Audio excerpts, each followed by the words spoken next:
welcome you to another live edition of the Sports Box, brought to you by our sponsor, Showcase Sports in Hamilton.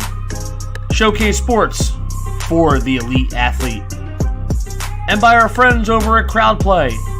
Download the free CrowdPlay app today and check them out at www.crowdplayapp.com for details.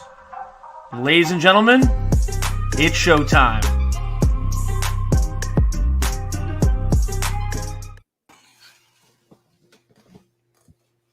Welcome back to another edition of the Fighting Word Show, brought to you by the Sports Box. I'm your host, Bob Esau, alongside my co-host, Louis Berd. Tonight we have the guys from Cage My IQ joining us, and I'm super pumped to get going. Welcome, guys. Yo. Thanks for having us on tonight. Miles, by the way, before we start, I love that background, bro. That is awesome. Thanks, man. That is awesome. Took a chunk of time on a weekend one day. It's like, you know what? Where are all my favorite parts? Where are those at? Just get in the garage, dust that off, and string it up there with some lights. Yeah, thanks. I appreciate that. That's awesome. That's awesome. Big fight card this weekend. Let's hop in. I'm pumped. I'm excited. Sounds good. All right, let's do it. We got a couple comments on here. We got my boy Jason. Yo. What's going on, man? Yo. Then he said it was awesome. Thanks for tuning in, man. This guy is one of my guys in my Twitter community that I started communicating with a bunch of other MMA podcasts. He's going to get started soon. I'm actually going to have him on in a couple weeks to do the Brunson Holland fight. So I'm excited for that fight. That's going to be a good fight. Oh yeah, very nice. I'm just excited that they finally gave us a every fight on this card is not, there's not one snoozer. You know what I mean? No. Numbered events. And we talked always about that a snoozer. But this one, last time. Go to the bathroom before the card, stay put, because they're all going to be exciting. Even throughout the prelims too. Oh yeah. Yeah. Yeah. The whole card. Yeah. If you look at the early prelims, they got Tim Elliott on that. I'm like, geez. They even have Kai Car France low on the card, and I'm like, geez. Just a couple months ago, he was fighting. Was it Figueiredo? I think it was that was Royval, but he was fighting on the main card, and now he's like low on the totem pole on this one. That just shows how big of a card that they built right here. Absolutely. Yeah, we got more comments. He said this card is dope. It is. It's definitely true. Absolutely. Listen, when you have a guy like Dominic Cruz fighting on the prelims, yeah, how stack's the main card then? A legend like him. Yeah. Yeah, but let's get started with the very first fight on the card.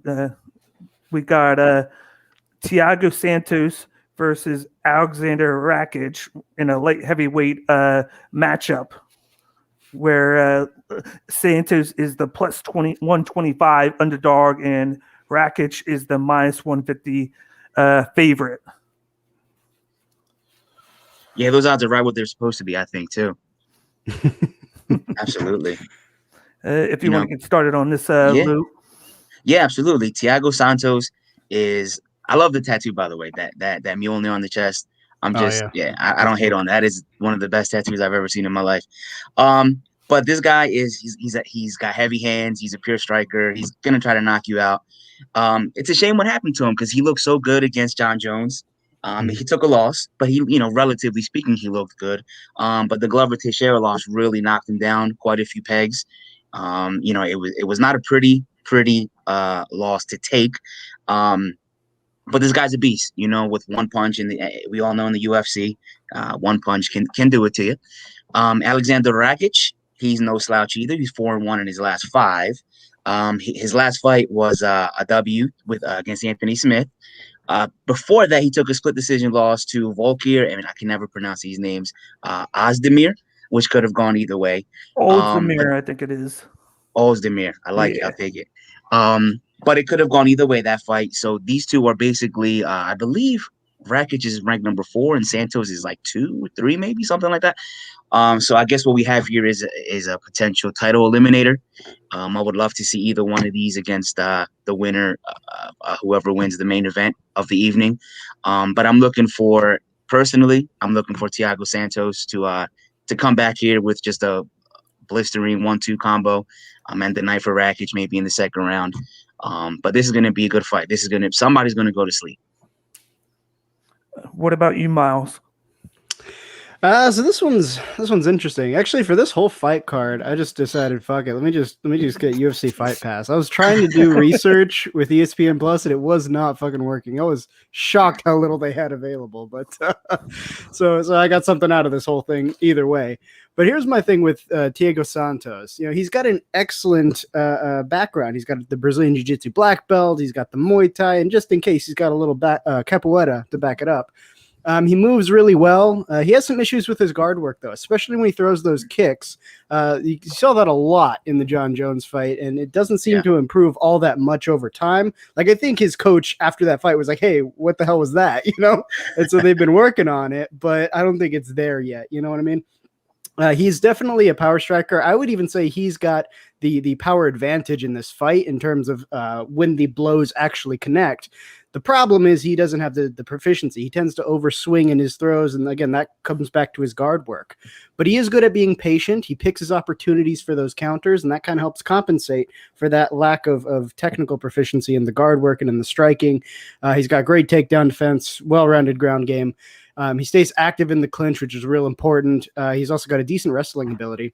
But the main thing I'm more worried about is that knee injury we saw in the John Jones fight. It looked like it was an older knee injury. It flares up, especially if we're talking about a longer fight.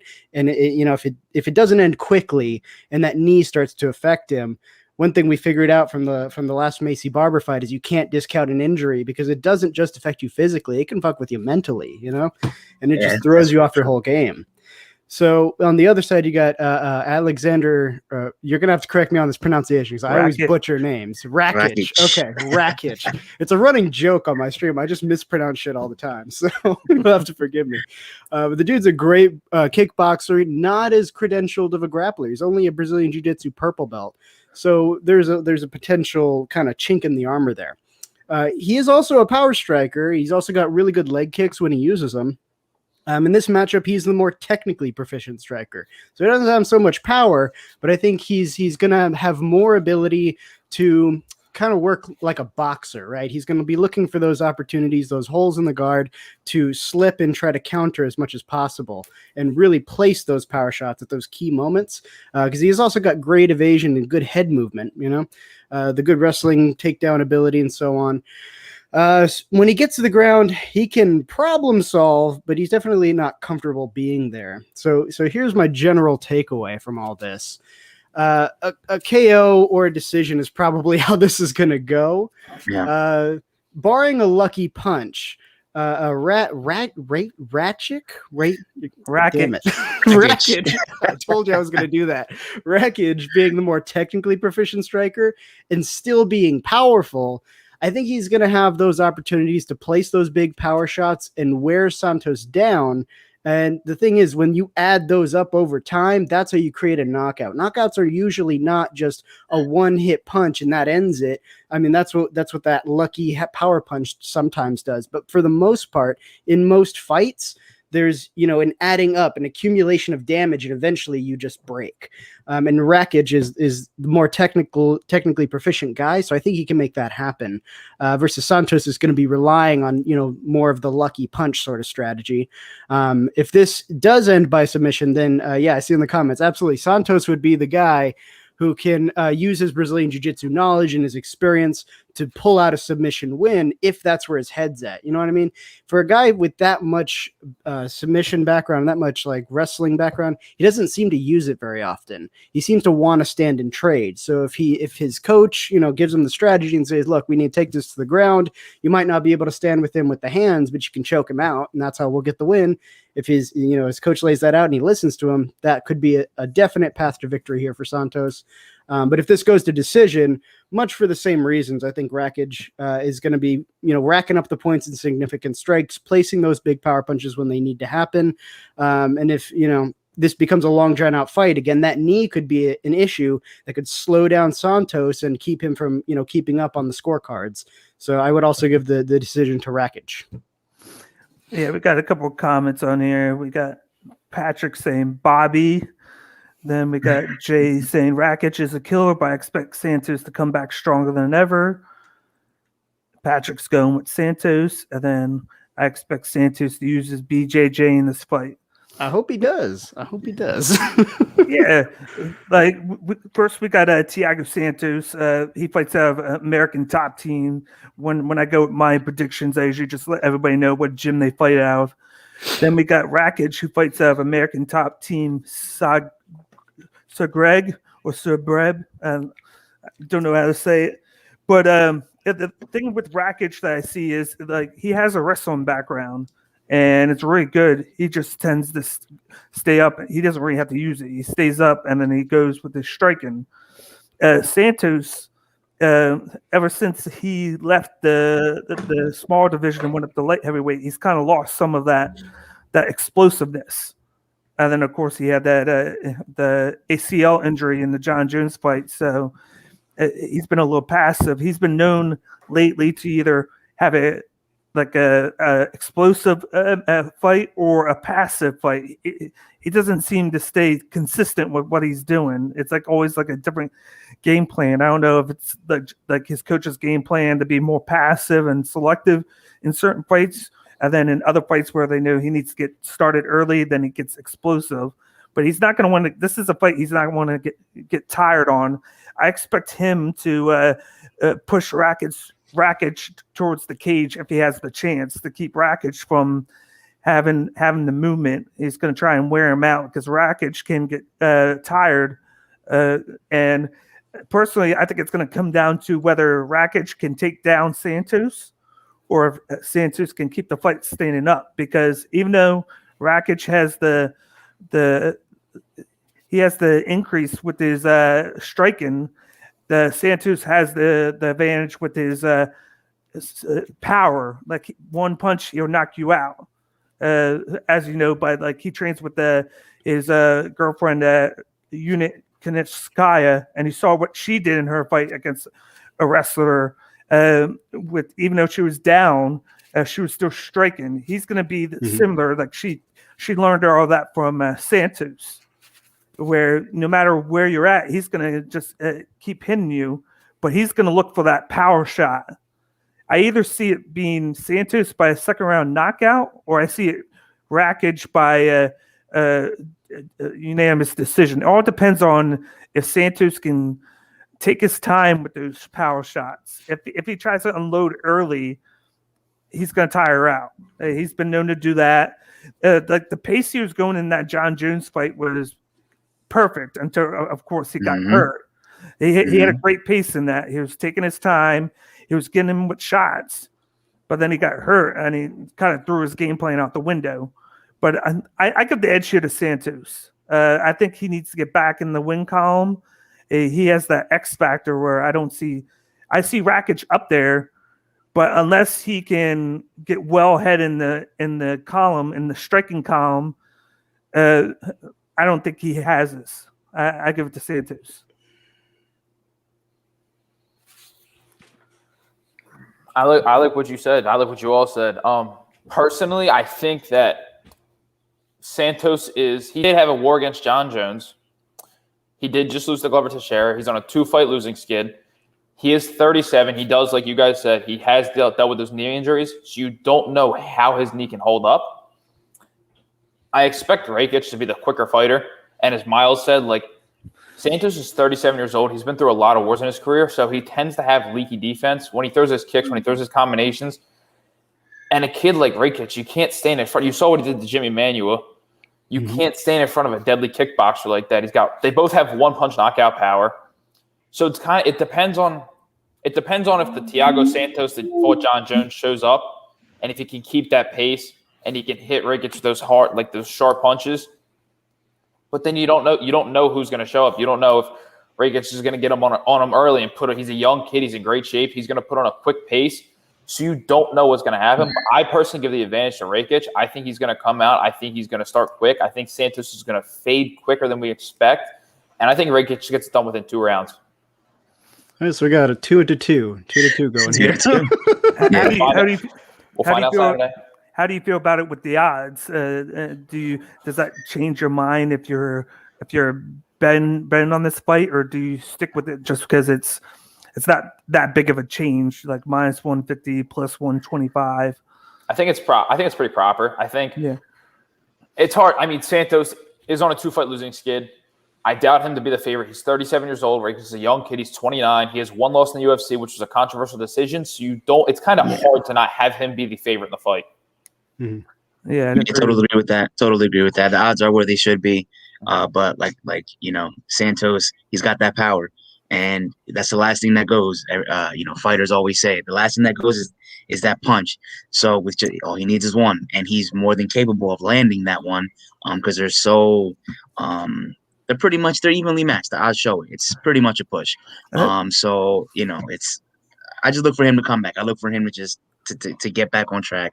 And just land that one punch that he needs. He's not gonna out wrestle you, so it's gonna be that one punch. It was funny. It was funny you say that because I was listening to MMA Junkie today, and they were talking about at the Antonio Tarver Frank Mir boxing match. I saw that, and that's what they said. They're like the first. That's upcoming. They just booked April 17th. Yeah. What? On the Paul Ashton card, yeah. Yeah. Get out of here. Yeah. I didn't see that at all. All right. They made a point to mention the first thing that usually goes is like your speed and quickness. The last thing that go is your striking power because they made a mention to the Roy Jones Jr. Mike Tyson. How Mike Tyson has he still has the power, but Roy Jones doesn't have that speed and elusiveness anymore. Right. So that's the perfect what you said. Like he's always going to have that power where it could be like the equalizer, where kind of like I'm not comparing it, but like Derek Lewis against Blades, he was losing. All he needed was that one shot, and then Santos has that. He has that capability. He just needs to stay away from the wrestling. He needs to make sure because I really think Rakic is going to try and take him down and wear him out. But what he can do is keep moving because it's been noticed in the past that when Rakic does that, he gets kind of tired and wears out. Yeah, that's true. That's true. But as a younger guy, that's probably what he's going to try to do. Go for that knee. But I still got Santos. I don't care. I got Santos. It's gonna be a good fight.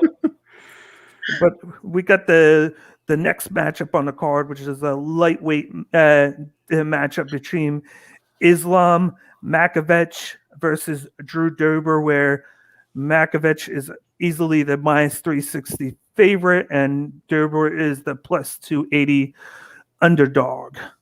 How do you feel about this, Lou? I don't feel good for Mr. Drew Dober. Right now, Islam. This is a bad one for me. Makhachev, whatever. Islam. Basically, he's baby Khabib right now. He's gonna try to maul you. He's gonna try to just wear you out with the wrestling, with ground and pound. He can strike. He's got power. He can knock you down. He put you on your butt. But he's looking to just completely wear you out.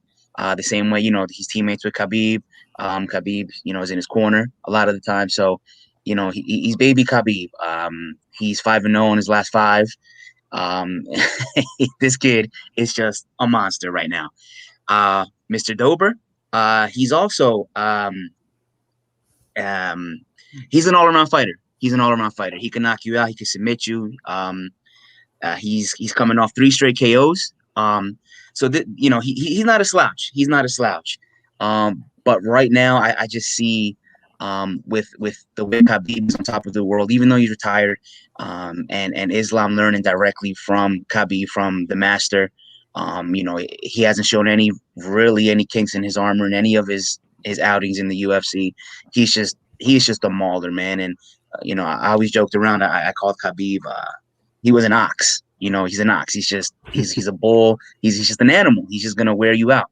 And Islam is showing signs of that very aspect that Khabib showed, and it's tough to bet against that style of fighting. You take it back to the first UFC when it was the Gracies. What did they do? They wore you out. They put you in a chokehold. They look for the armbar.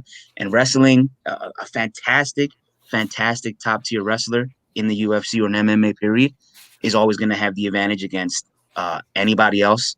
You have to be a superior, out of this world striker to even consider putting fear in a superior wrestler's heart.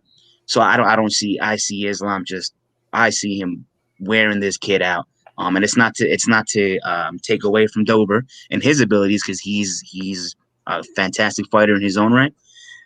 But I don't see it. Baby Khabib is gonna, he's gonna take this, and it's gonna look easy, I think.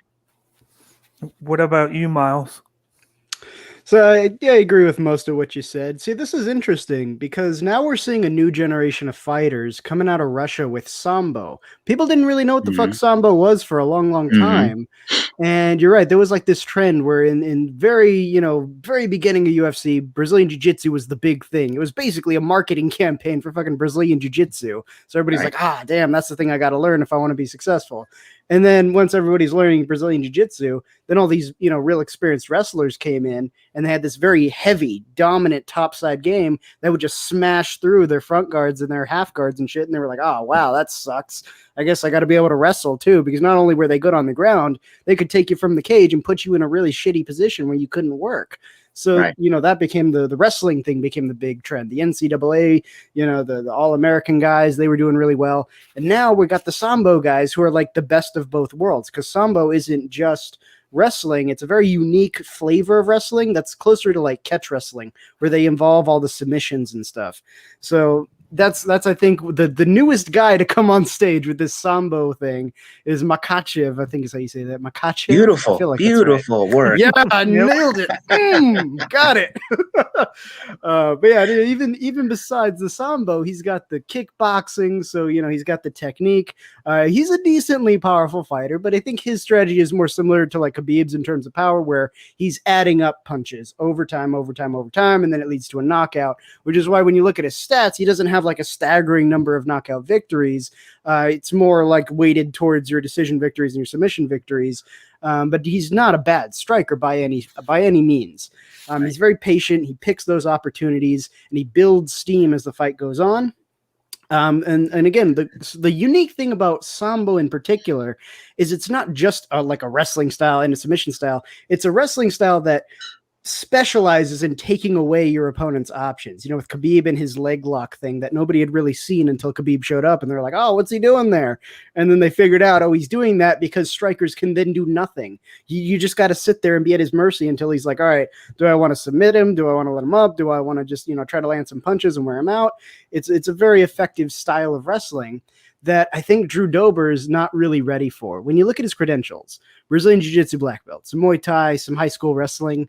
So like if it goes all the way to the ground and he's in a good position where he's in a comfortable guard and he can work, he might have some options, sure. When he's on his feet, he's got the power punches, but he's not as technically proficient. He's kind of like Thiago Santos with more of the swinging involved to generate power, rather than just being like more of a technical boxer and just using your body to generate the power. So I think, with Khabib, or not Khabib's, Makhachev's kickboxing, he's going to kind of pick apart the guard, find those opportunities to wear him down in striking, and then capitalize on that into takedown opportunities, put him on the ground, take away his options. And that's pretty much how this fight's going to go. So that's why I'm thinking overall, we're probably going to see this go to a decision victory with Makhachev, just like I said, wearing him down as the fight goes on, putting him on the ground, taking away his options, racking up the scorecards as the fight wears on until eventually it's a decision. And in the same process, of course, he could go for submissions if he wants them, just depending on, where his mind's at during the fight, if he's looking for that sort of thing, or if he's just willing to go the distance and watch Drew Dober just peter out as, he makes him work overtime in areas that he's maybe not necessarily the strongest. But the one path to victory I potentially see here for Dober is if he can keep this fight at striking range and he can be patient and not load those big shots and miss and then create opportunities for Makhachev.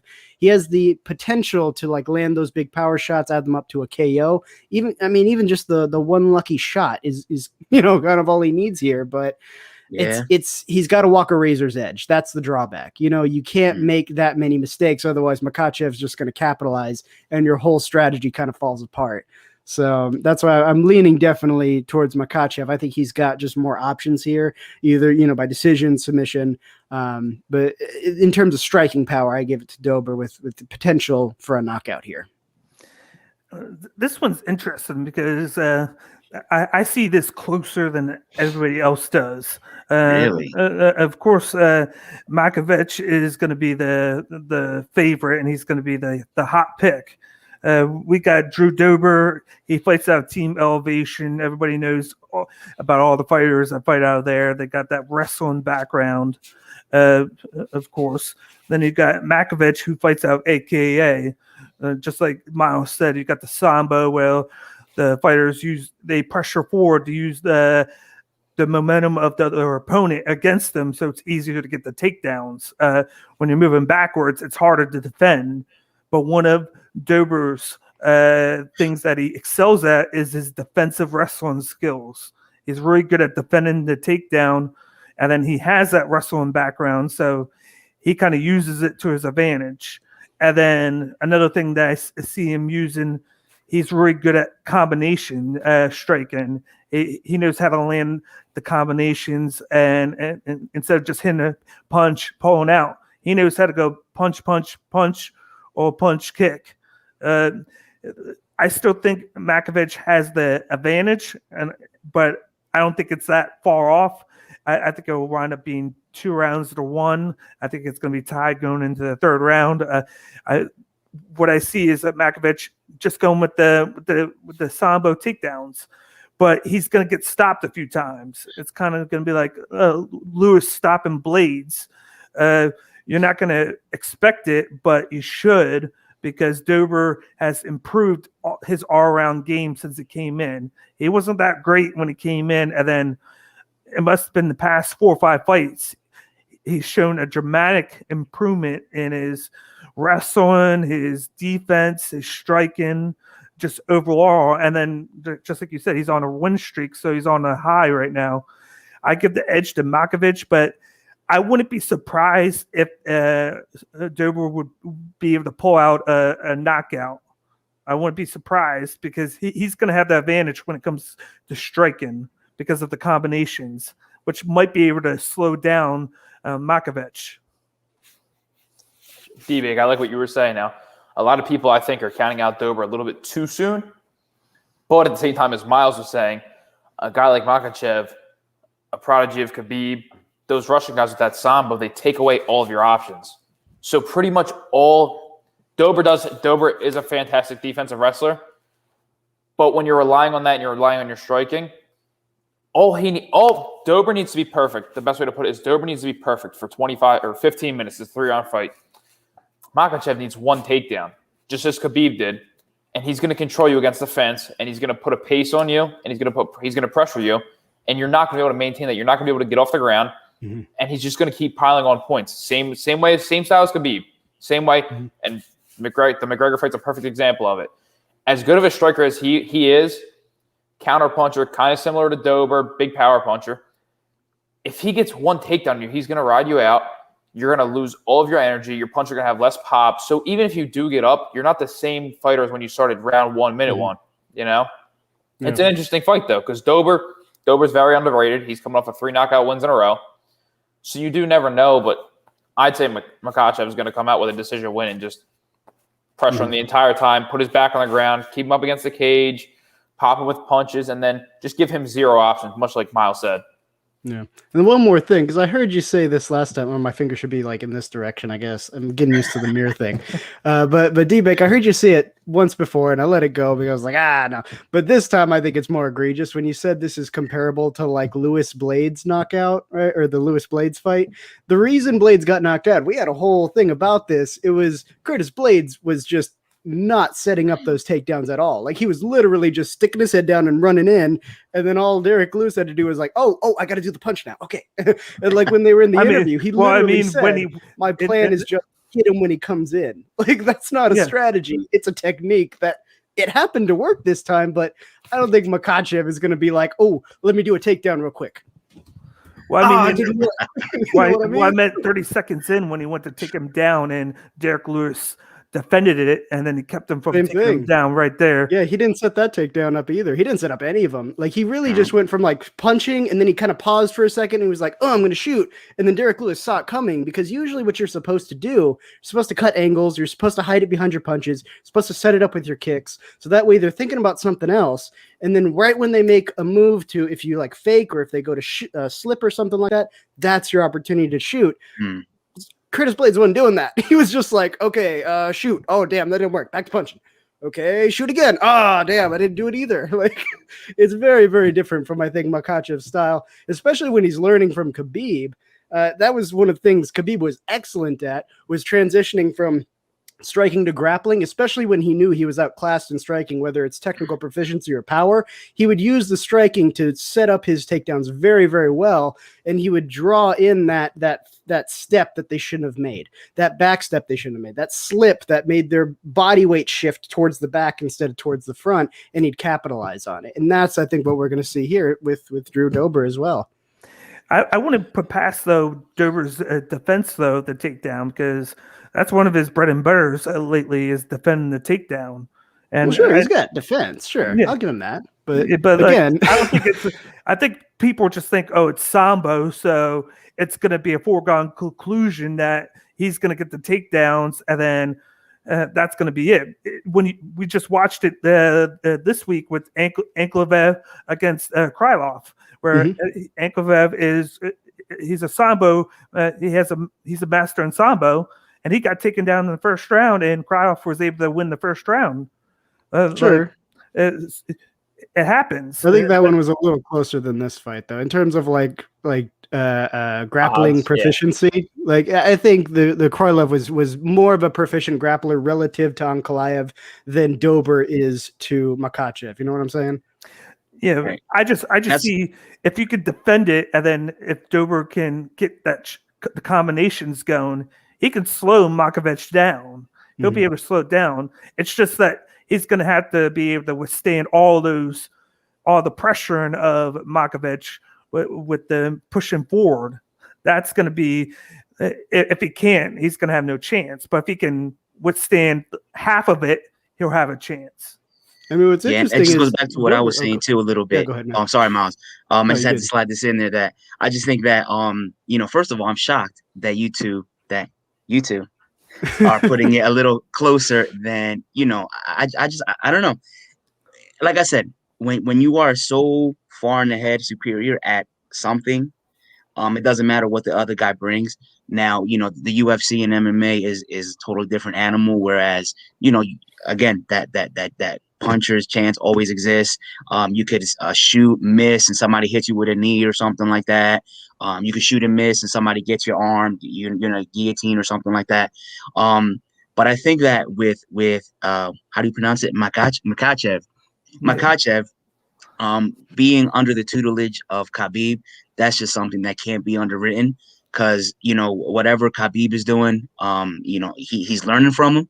And you just can't. And the way he's looked, the way that he has been mauling everybody else too, akin to what Khabib has been doing, it's just it's tough to say I don't care what Dober can bring to the octagon, but it's just when you tally all that, it's just he's just so up here right now that it's just tough to even consider that Dober's going to even sniff a win in this fight. You know what I mean? And that just again goes to learning from Khabib, because Khabib is the man right now. Yeah, I think Jay has a point too. Makhachev hasn't been in the octagon in a long time, so Dober's been active. So sure, but then you got to take into account, if he's out of the octagon, who's he training with? Because that's usually the downfall. Is if you're not in the octagon regularly, you don't have as challenging opponents and like sparring partners or like who you're at with the gym.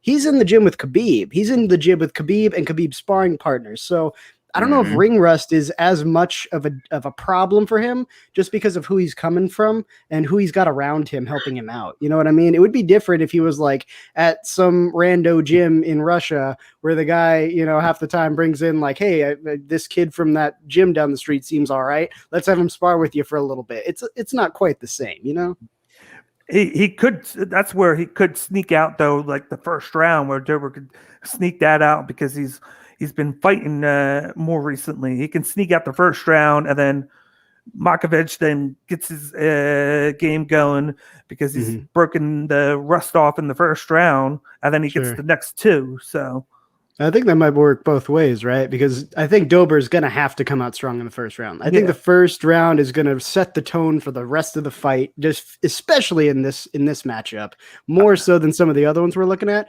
But at the same time, Makhachev's coaches are telling him that. That's part of the game plan. They're going to be like, all right, first round, he's gonna want to finish this up early. He's gonna come out strong with those punches. He's gonna want to put you away because he's afraid of your wrestling. He don't want to take this to a position where you've got the superiority. So how do we plan for that? And in coaching and in MMA in general, a lot of the time it comes down to how good is your coach at developing strategies to be successful in the ring. And then it's a question of how good is your fighter at executing those strategies. He's got both components. He's got excellent coaches behind him creating excellent strategies. And we've seen him execute in the ring very, very well. So I think he's got as much of an advantage as any fighter who can have, who hasn't necessarily been fighting regularly, going up against a guy like Drew Dober, who's, been in the ring more often than Makhachev at this point. That's a good point, Miles, because even with the Conor and Poirier fight, Mike Brown, who's Poirier's head coach, was the one who told him to go after the calf, attack the calf, and go ahead with the calf kicks. And I love Poirier, that. Yeah. Like I said before, Poirier executed that to perfection, and that played the biggest factor in that fight. That took away Conor's power. It got him thinking about something else, and we saw as time went on in that fight, by every minute or two, you saw how debilitating that calf kick was to Conor, and it took probably 90% of his game away. And then we saw how that played out. And that's a great point that you make, how the coaches can come up with these strategies and game plans, and if their fighter can execute it, it makes a world of difference in the fight game.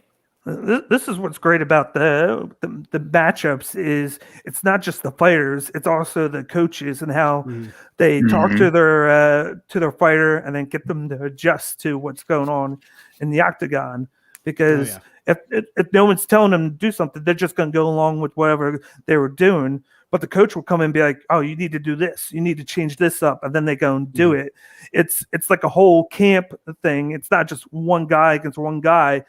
Oh, yeah. You could probably be a worse fighter than your opponent, but because of your camp and then your coaches, they can make you better by telling you what you need to do, and then help you out in the fight.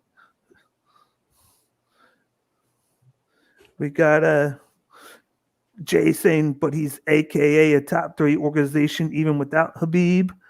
He said Habib's been traveling lately and hasn't spent a lot of time in camp with Makovich. And then Vincenza said, Nona, Vincenza is watching you. That's my grandmother. There you go, Bobby. There you go. The support. Of course. I told you guys. That's awesome. Nice. Shoot, whenever I told my mom I'm podcasting, she's like, "Are they paying you for that yet?" No, mom. No, mom, they're not yet. That's awesome. But we're going to move on to the third fight on the main card, which is the first title fight that we have, and it's between Peter Yan and Aljamain Sterling for the title. Was the thing right there for the bantamweight title? We got Peter Yan, who is minus 110, and then Aljamain Sterling, who is also minus 110. So it's an even split. How do you feel about this, Lou? Wow, even split. I didn't see the odds for this fight. I mean, that looks about right. They're both coming off. They're both winning. I think Peter Yan is on a 10-fight win streak, and Sterling is on a 5-fight win streak. The thing I like about Peter Yan, he's just a pure striker. I like pure strikers. I've never really trained in MMA. I'm just a big fight fan. So to me, as coming in as a super fan of boxing, I like the strikers. This kid has power. This kid will knock your head off. But at the same time, he's rounded because he will take you to the ground. And he will make you tap out too. He looked great. He looked great against Uriah Faber. And that was when Uriah Faber was streaking, like everybody was like, yo, you're old. But, he was looking good. Made mincemeat out of him. Jose Aldo, he left him in a bloody mess. So this kid is the absolute real deal. He's really looking to knock you out. On the other side, Aljamain Sterling, he's looking to wear you out as well. He's more of a wrestler. He's got that ground and pound aspect to him. And I actually, in his last fight against Corey Sandhagen, I picked against him. I thought Sandhagen was going to come in and use his length and just keep him at bay. But like we were just discussing earlier, when a guy is proficient at something, he's going to get it done. And he ended up getting the choke on him. So this fight is a little bit similar to me as the previous fight we were talking about. We have a striker, somebody who's looking to knock you out, against somebody who's looking to just wear you out. And the odds are, they're sort of pushy right now. The money is going on either guy. So that's really surprising. I would have thought that Peter Yan would have been the higher favorite. But again, Sterling is coming off 5 wins in a row, so you can't really pick against him right now either. I'm interested. This is the fight I'm really interested in on the whole card, because I want to see if Peter Yan, if he's really, I would love to say that he's the real deal, and I would love for him to pan out as the real deal. But Aldo and Faber, the last 2 notable wins he has, they were kind of on the back end of their careers anyway. While Sterling has been streaking against, younger guys and just people that are up and coming. So it'll be interesting to see if Yan can really solidify himself as the best bantamweight on the planet right now against a more than game Aljamain Sterling. I'm up in the air on this one, really, though, because I just chose the wrestler in the previous fight. And on this one, I'm leaning more towards the striker. So this is the one that I'm really most interested in seeing. I got to be honest with you. But this one is, this is the fight of the night for me anyway. What about you, Miles? So this one, man, this one's harder than the other ones, I would say, for a lot of reasons. So my whole bit in this is, look, my observations come from mostly my background in martial arts and MMA, as well as, combatives and stuff. Like, that's where I've spent most of my life, about 24 years at this point. So my observations that I'm about to give you are based on my experience and of having trained, of having done like competitive fighting and stuff. And they might not seem like intuitive, but it's just the way I see it, just based on everything I've learned. So here's the thing. So Peter Yan, given his background, he does love to stand and trade, and he's really good at it. He's got tons of power in his hands. He can even do, pretty decent leg kicks when he decides to. Like, he was doing a little bit of that with Jose Aldo, but then he kind of stopped. I don't know why. He should have kept going, but the guy's already kind of proven himself in the more minor leagues, like Absolute Championship, and he was a Grand Prix winner in that. So he's also got the drive, and he knows what it's like to work to become a champion. You know what I mean? He's also got the other assets of a good boxer, good head movement, good evasion. And he uses that to compensate. Even when he sometimes overthrows his shots and he misses, he's not, in a bad spot necessarily. He'll roll his way out. He'll slip out. He'll move. He'll cut the angle. There's a lot of things he can do to where even when he throws a bad punch, and bad punch in terms of it misses its mark and he would normally be vulnerable, he still slips his way out into a good position. Now I would say he's only slightly the better, like, technically proficient striker, mostly because Aljamain Sterling doesn't really strike all that much in terms of like his training background. I think he's a grappler who's picked up striking as he goes along. You know what I mean? So I think that Yan, what he has to do here is he has to be patient, like he always does, pick his shots, really kind of keep mind of his takedown defense, especially against Aljamain Sterling. I don't know if he's had to worry about that as much in the past because of who he's fought. Like, I thought that would maybe be something that was tested with Jose Aldo, but I guess Jose Aldo was good to stand and trade with him instead of try to take him to the ground. And then when the exchanges did go to the ground, like, Peter Yan just kind of dominated him. Like, it was very one-sided. And that just goes to show you, even though he's not very credentialed as a grappler, he's still got a good coach back there showing him some good skills, because he knows how to lead with his hips. He knows how to get those good positions. He knows how to dominate someone if they're trying to fight from their back. And the concern would be, is Aljamain Sterling using his wrestling to use a very dominant top-heavy game, or is he going to try to fight from his back as you would typically learn more often in Brazilian Jiu-Jitsu. That's where most styles start you at. They teach you to fight from your back and front guard, a half guard, things like that. So it depends on how he's going to utilize his grappling, because if he tries to fight from his back, I think he's going to be at a disadvantage, because Peter Yan, we already saw what he does to a very sophisticated grappler who just comes in with the wrong grappling strategy, right? Like, you can't count out his hands even on the ground. But what Aljamain Sterling has, to kind of counter that, he's very fast. He's very light on his feet. He's quick to move. His punches are quick and his kicks have power. But again, I don't think he spends as much time striking in terms of his background. So he's learning as he goes. He's getting better. I don't think he can match Peter Yan yet in terms of proficiency or in terms of power. But he's a fast starter. And I think that's going to play a big part here. It's going to come down to, does Aljamain Sterling come out, start fast, get the work done that he needs to do to get ahead in the cards or get closer to a submission to wear him out, in that first round? How tired is Yan after that first round? Is he more susceptible to takedowns in the second round and third round and so on, right? Or is he not doing the work he needs to do? Is Peter Yan dominating him even on the ground with his punching and, just creating these ground and pound situations that are in fact kind of flipping the tables on Aljamain Sterling and wearing away at his gas tank? Because again, a gas tank issue could be happening here with a 5-round fight for Aljamain Sterling, who's more used to 3-round fights. So you got to add that factor in there. It's a new, length of fight that he's got to factor in every round that he's not used to is potentially a round he could gas out and get into a lot of trouble, on top of having to absorb a bunch of heavy punches. And those heavy punches, they take something out of you. You know what I mean?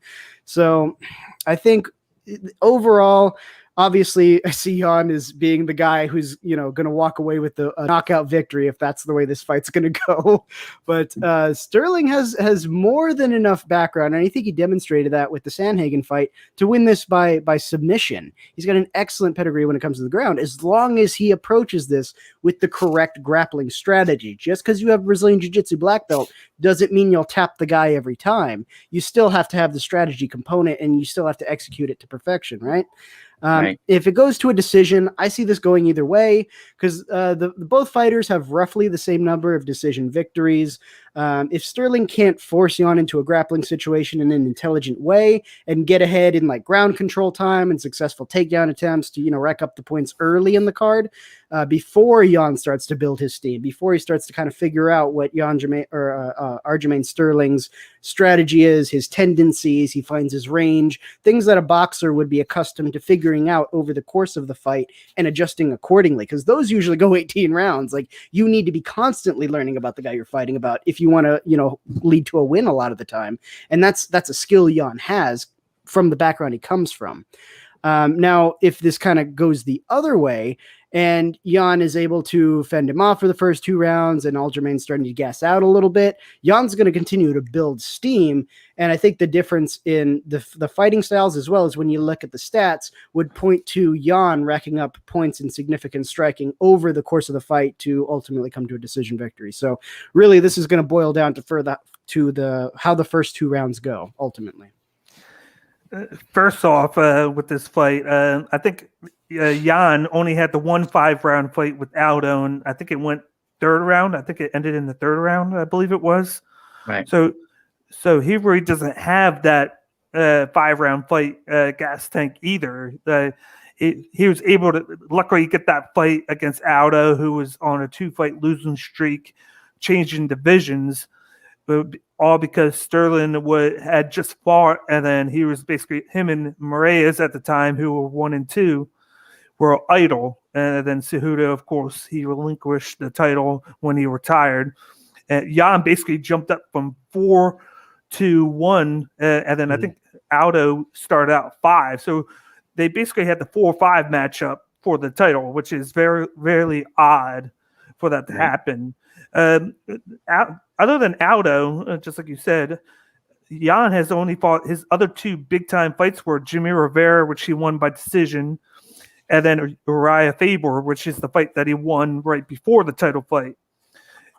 Then you had Sterling, who his last 4 fights, he beat Cody Stamann by submission, Jimmy Rivera by decision, Pedro Munoz by decision, and then the Corey Sandhagen fight in the first round by rear naked choke.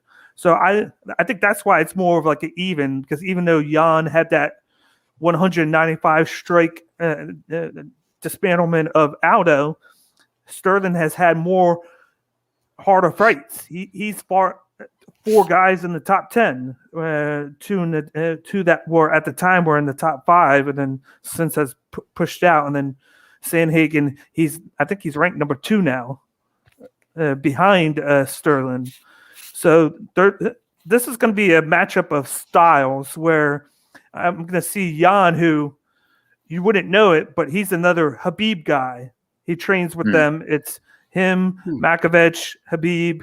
He just doesn't use that sambo that much because of his high volume of striking. He likes to use that striking game more than he does the sambo. For him, he's going to want to get that going because the more strikes he lands, the more like he'll get ahead on the scorecard. The sneaky thing with Sterling, though, is his leg kicks. He does the wrestling. He's the one to get him down, but he's pretty tall for the division. Mm-hmm. And then he has those long legs. So he has added that to his game since he's been in the UFC. He usually leg kicks the guys and then sets them up for a takedown. What he has to watch, though, is Jan knows that, and then he usually follows up his opponent's leg kick with his own leg kick. He usually checks it out with his own to kind of wash it out. And I feel like if Sterling can get this fight to the ground or to the cage, I feel like he's at the advantage because he can limit the striking of Jan. That's his bread and butter. If he gets the striking going, this is going to be Jan all day. But if he can limit that, get him to the ground, and keep it down within like the total fight, the striking wise for Jan to like 60, 70, I feel like Sterling has a great chance with his size, his body, and then the legs. I either see this going Jan by a second round knockout, or I see Sterling by decision.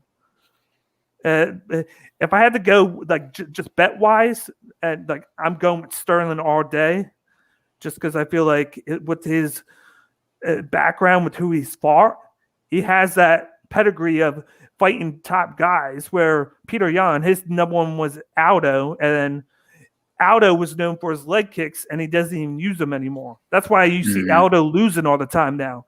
He used to have those leg kicks, and he kicked the guy like 15 times, and the guy would just like his legs would be done. And then ever since he got popped by McGregor, I feel like he's been too afraid to go with the leg kicks anymore. I don't know what it is. He's just gotten away from his dominant game plan that won him the championship at the time and made him a dominant pound for pound fighter. He's not the same anymore ever since that McGregor fight. But for me, I'm going to go with the Sterling by decision if I had to pick one route. But don't be surprised if Jan gets the striking going. He could knock out Sterling. So I love what Miles said and how he related it to his own training, and in a way I can relate it to my own training. I feel like Sterling is a wrestler that's learning striking as he goes. So I feel like he's so, and even I saw this in the face-off, I feel like Sterling is so reliant on his wrestling and reliant on his ability to take down Jan that it's kind of going to mess with him a little bit if he can't. If you can't get Jan on his back, listen, Jan works with gold medalist wrestlers, works with, like D-Bake said, like works with Khabib, works with those guys here and there. So his takedown defense is going to be proficient enough to be able to stop Sterling's to a point. So if Sterling can't get him down, I feel like the odds go way in Jan's favor there. And then if Jan can push the pace and get his striking going, and then kind of what he did to Aldo, and then if Sterling loses some of that, like that, some of that pop, and then loses some of the speed on his takedowns, it's going to be a lot easier for Jan to prevent Sterling's takedowns. And then he could do what he did to Aldo, where he kind of gets on top of him, he pressures him. He's going to have Sterling tired, kind of like he did Aldo, I believe, and he's going to start ground and pounding him for long periods of time. And I don't think it'll go in in Sterling's favor, to be completely honest, just because like I can relate it to myself. Like Sterling is a wrestler who's learning striking. My thing, all my training's been in kickboxing and boxing, and I recently started learning wrestling and jiu-jitsu. So I feel like if you put someone in a situation that they're uncomfortable with, not necessarily that I'm uncomfortable or Sterling's uncomfortable with striking, But if you get them in a position where they're not as proficient, I feel like that creates a lot of problems. And I think Jan's going to exploit those problems. And I think he gets the win. I think it'll be a late, like TKO, like 4th or 5th round. Mm-hmm. I think the other thing to consider here is that just because Sterling can wrestle him up against the cage doesn't mean that's free. That exchange is going to cost him something. Yeah, Not only is it going to be energy, but he's going to get hit. And those hits are heavy and they add up. And so eventually I think what's going to happen is Sterling is like, shit, this isn't working out for me. I better go back to striking. That's a bad idea. Don't do that. Exactly. You don't want to stand trick with Jan. Right. Exactly. Right. You're kind of between a rock and a hard place. I know Jan is the champ, but I just feel like you have to take into consideration the fact that the top guy that he's fought has been Aldo on his way on the decline. So I feel like the people that he's fought, he has won, of course, but I feel like I get that advantage to Sterling because he's fought 4 guys in the top 10.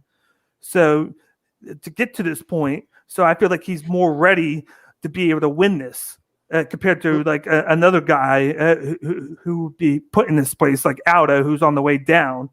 Sure. I think that's why they have it -110, because even though Jan's the champ, and of course his striking is just out of his word, he's one of the only guys I know that can get up to 200 strikes in a fight. Him, Covington, and Max Holloway. Those guys are high volume strikers. Sure. They do that just to get ahead on the scorecard. But just like you said, even though Sterling is learning striking, he has several aspects to his game that are beneficial to him in this fight. And he can use his past fights where he's fought guys with different game plans to his advantage, because he has fought a bunch of wrestlers and strikers where he has the more polished record than Jan. Mm-hmm. That's why this fight is so close, because they both have their pluses and of course their minuses. Like it's going to come down to if Jan could get the striking going and get way ahead on the scorecard, or if Sterling could get the wrestling going, or just limit him. If Sterling could get up close, it's either if he gets up close or if he can stay from distance. I kind of hope that he stays a distance away, use his legs, kind of like what Gon did with it's a lot different. I'm just going with his game plan, staying within distance and then going in and going back out, like Gon did with Rosenstruck. It's a lot different because those are heavyweights, but he has that long length at this division. Whereas Jan's kind of small. I feel like he's kind of small, but he's quick. Sure. He needs to use those long legs. I feel like a lot, like often he needs to get him going, go back and forth, keep moving. We don't know if he's going to gas out because he hasn't. He hasn't done a 5-round fight, but then Jan really hasn't either, because he only went 3 rounds in the 5-round fight.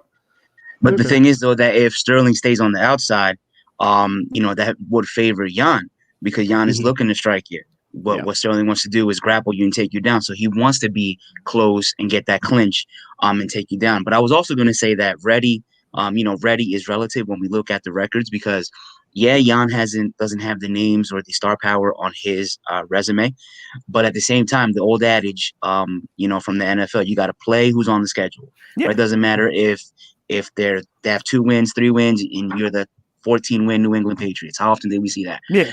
You play who's on the schedule, and if you dominate them like you're supposed to, that's a metric of how good you are. So Jan, while he doesn't have the star power on his resume, he's looked dominant.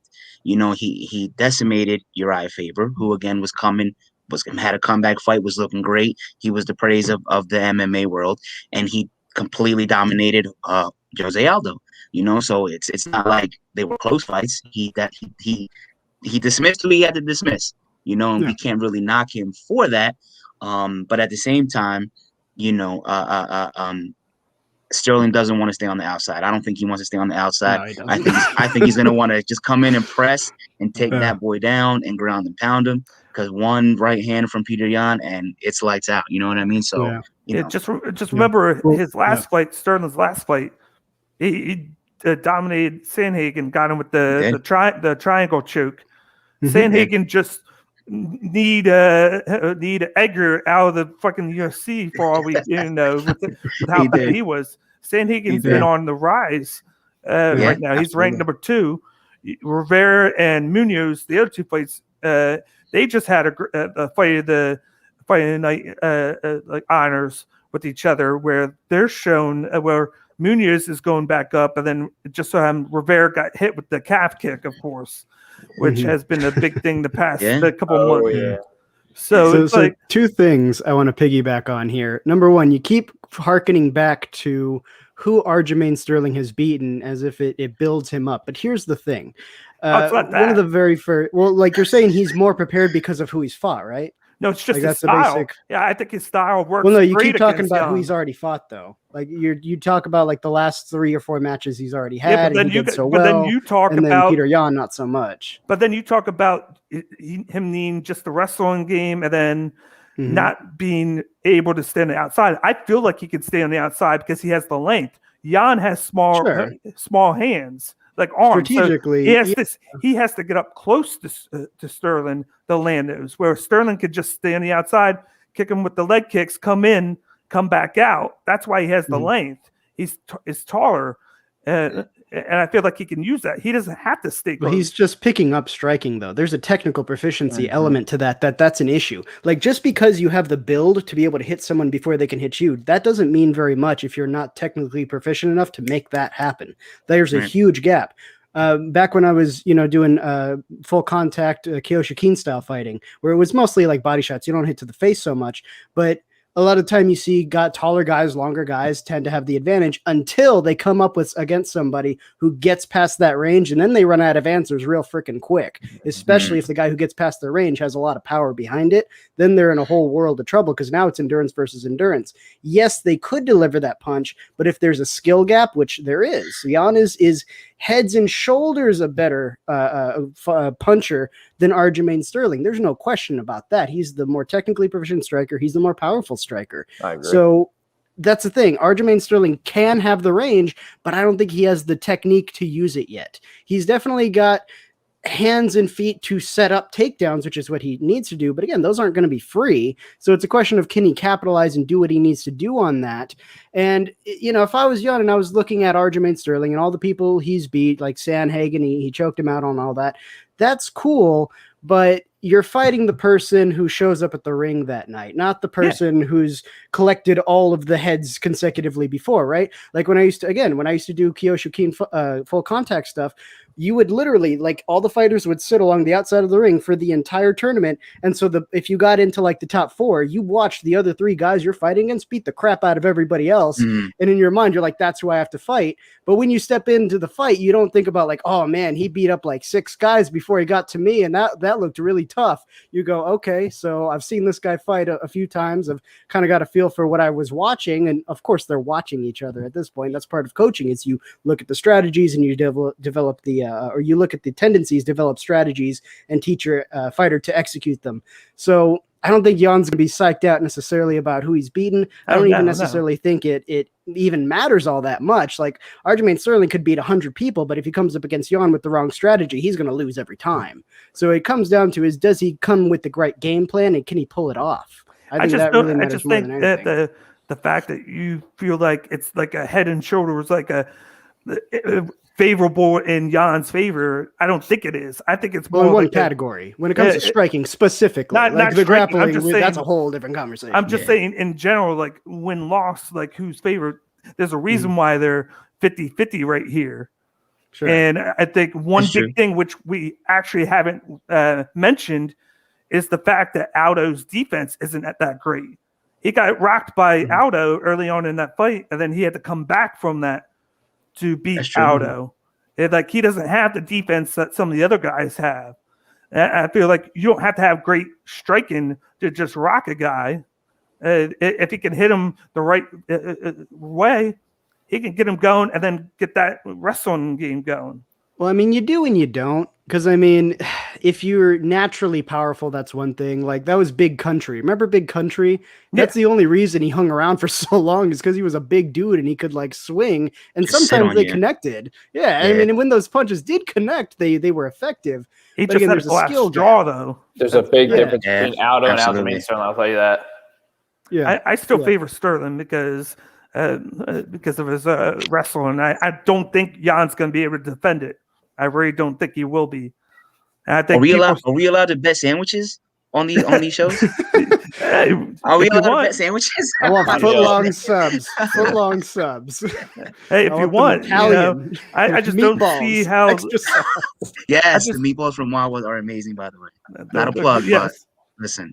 I just had one But, today, so See, we'll talk. We'll debate. We'll talk later about this Yeah. bet because I got Jan. Yeah, okay. But we'll move on to the next one. We did that one for a while, but By By the way, Spend yeah. all night on this one. To show you how good this card is, that we're an hour in and we've only talked about We're 3 not fights. even- This card is yeah. amazing. You know what I mean? We're not even to the meat and potatoes yet. No, We Nope, still not got the even main close. course coming. but now we got the co-main Oh, boy. event, which is the women's featherweight title fight between Amanda Nunes, who is the minus 1100 favorite, versus Megan Anderson, which I know, is that's the crazy. plus 700 underdog. Good luck. Yeah. You This- first, this is- Lou. This is as close to in WWE terms for Megan Anderson. This is as close to a jobber as you're gonna get in the UFC. What is there to say about Amanda Nunes? She is without question the greatest woman that has ever fought. She's actually on an 11-win fight streak. She's beat everybody: Shevchenko, Ronda Rousey, Miesha Tate. Look at that comment. That's hilarious. She beat everybody. She's beat everybody. She's beat them all. The Cyborg, and it's interesting because she's looked rather pedestrian in her last 2 against Spencer and Durandamy, but pedestrian for her is just not knocking you or choking you out. They've gone to decision. So I said this the last time that she fought. When is Amanda Nunes going to come back down to earth a little bit? But I don't see it whatsoever. She's gonna retire the champion. Because there's really who else is there for her to even fight that's notable. Her last loss was to Kat Zingano, and she's not coming back to the UFC anytime soon to get that loss avenged. So I mean, this woman's a beast. Minus 1100, it might as well be minus 2000, to be honest. The odds, but Megan Anderson, their common opponents are Holly Holm and Felicia Spencer, who again, Amanda Nunes just outright dismissed. So this is, this has got to be some sort of mandatory challenge, something you have to defend the title just to keep it, because she wants to remain the champ. But at either division, there's nobody else for Nunes. This is, I hope she doesn't look past her, because again, we keep harping on this. This is MMA, and at any time, one right hook can end it all. But unfortunately for Megan Anderson, I really don't see it. She's 3-2 in her last 5. Pass on Megan Anderson. What else can I say? What about you, Miles? Yeah, this matchup has me scratching my head like, what? I'm not quite sure who thought this matchup was a good idea, but damn, poor Megan Anderson. Jesus. So Amanda Nunes, not only does she have the experience, she's got an excellent background. She's got like Brazilian Jiu-Jitsu black belt, judo brown belt, all the boxing stuff she's learned. Like, she's just a very well-rounded, very highly skilled fighter. She's not only got a great background, she's got an excellent amount of experience. Like, how many fights has this lady had over the course of her career? How many really tough opponents has she had? Who some of them she just dismantled outright, and then some of them she had to strategize a little more, and those went to the decision and stuff. But she still won. Like, there's a reason she's holding 2 titles right now. You know what I mean? And the way her thought process works in her training really shows, and I think that's a big part of why she wins. Like when she was taking the Cyborg fight, I remember reading a thing where she wanted wanted to sort of like delay that from happening. She didn't want to rush into it because she wanted to gain muscle instead of fat in order to move up to the featherweight division to do that fight, or wherever it landed. I just read the article, but she did a lot of like powerlifting, weightlifting to get stronger as she got heavier, not just get heavier for the sake of getting heavier to make the fight happen. You know what I mean? Right. So she's got that mentality, that philosophy down. And I mean, what does Megan Anderson really bring into the table? I mean, she was an interim Victa featherweight champion before she entered the UFC. So, I mean, okay. But then here's the thing. She's got crazy range because she's like 6 feet tall. You know, Right. Most women in that division are like 5'7" on average, 5'6". So she's like a giant in the division, and she has a ton of range, and she does have a ton of striking power. I think part of that is part of her build. The other part is, of course, her Muay Thai background, where they teach you all about power. So, I mean, she's a good power striker. But here's the thing. When you look at how she fights, she relies on that range quite a bit in order to keep her opponents away from her and land those big power shots. She's got decent wrestling ability and takedown defense, but her ground game is nowhere near what it's going to be. It's not nearly good enough to deal with Amanda Nunes. You know, even her wrestling ability, I don't think is good enough to deal with Amanda Nunes in a lot of categories. So then when you watch how she fights other fighters in the past, you know, when she's fought, people who are still fairly green, still fairly new to the division, she would, use that range to knock them out pretty quick. But then the question is, well, what happens when you find someone who can get past that range? Does she, can she still hang? And then you saw Holly Holmes, outside of that range, she was getting hit. So she made some adjustments, got inside that range, put her on the ground. And as soon as Megan Anderson didn't have that range advantage, she couldn't place those power shots anymore. Then she pretty much, Holly Holmes just took her apart after that. Same thing happened with the Spencer fight. She was getting hit at the punching range, and then she, problem solved, got in close, ended up choking her out because it's a range thing. I think that once Amanda Nunes finds that range and she starts learning how to slip in and out of it, that's pretty much all she wrote, because then that's the one thing Megan Anderson has coming into this fight. And the minute you take it away, it's like, wow, yeah. I guess that goes everything, So Yeah. as far as I see it, this is kind of a clean sweep. It can be a knockout, submission, decision, whatever it is. It's going to be a Nunes victory. I want to go with Megan Anderson so bad, but I can't. I just can't. even if I give any inkling of anything, it doesn't matter. It just doesn't matter. But that's two sandwiches if you pick Anderson, bud. Just saying.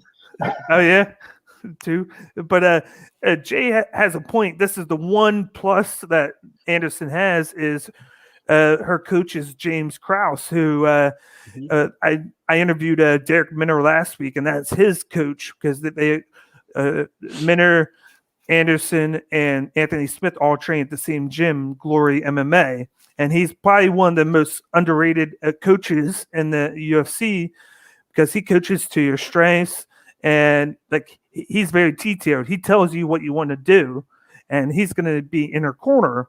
He's going to try and maximize everything that she could do, and it's going to be, of course, based on her length, because I don't know how she got into that division with how tall she is. We got a Nunes who's like 5'6", but then you got Anderson who's 6 foot. So she's obviously going to use that. I think she's going to get blown away anyway, but she does have that chance where she can, because Nunes is going to be punching up where she's going to be punching down, which is a little bit easier to me, where she might have that one chance to get that one miracle knockout, but I'm not going to go into anything. I still think she's going to get knocked out by Nunes, because Nunes is just superior in everything else. And she's fought a who's who. You look at Shevchenko and how dominant she's been, and Nunes beat her twice. So, right. Yeah. As much as I find myself a sucker for underdogs sometimes, I pick them way too much. As much as I want to pick the underdog, I'm not going to, because I'm not that stupid. I know, like, I feel like Anderson's just going to bring the basic, kind of just like jab her way around. And then I honestly think she's going to get punched in the face for about 15 minutes. I feel bad. I feel bad for her, because I don't want to fight Amanda Nunes either. No one does. Not at all. She's got like it's almost like a Khabib kind of fighter. Like they won so much, they've accomplished so much that you can't discredit them in any facet of their game.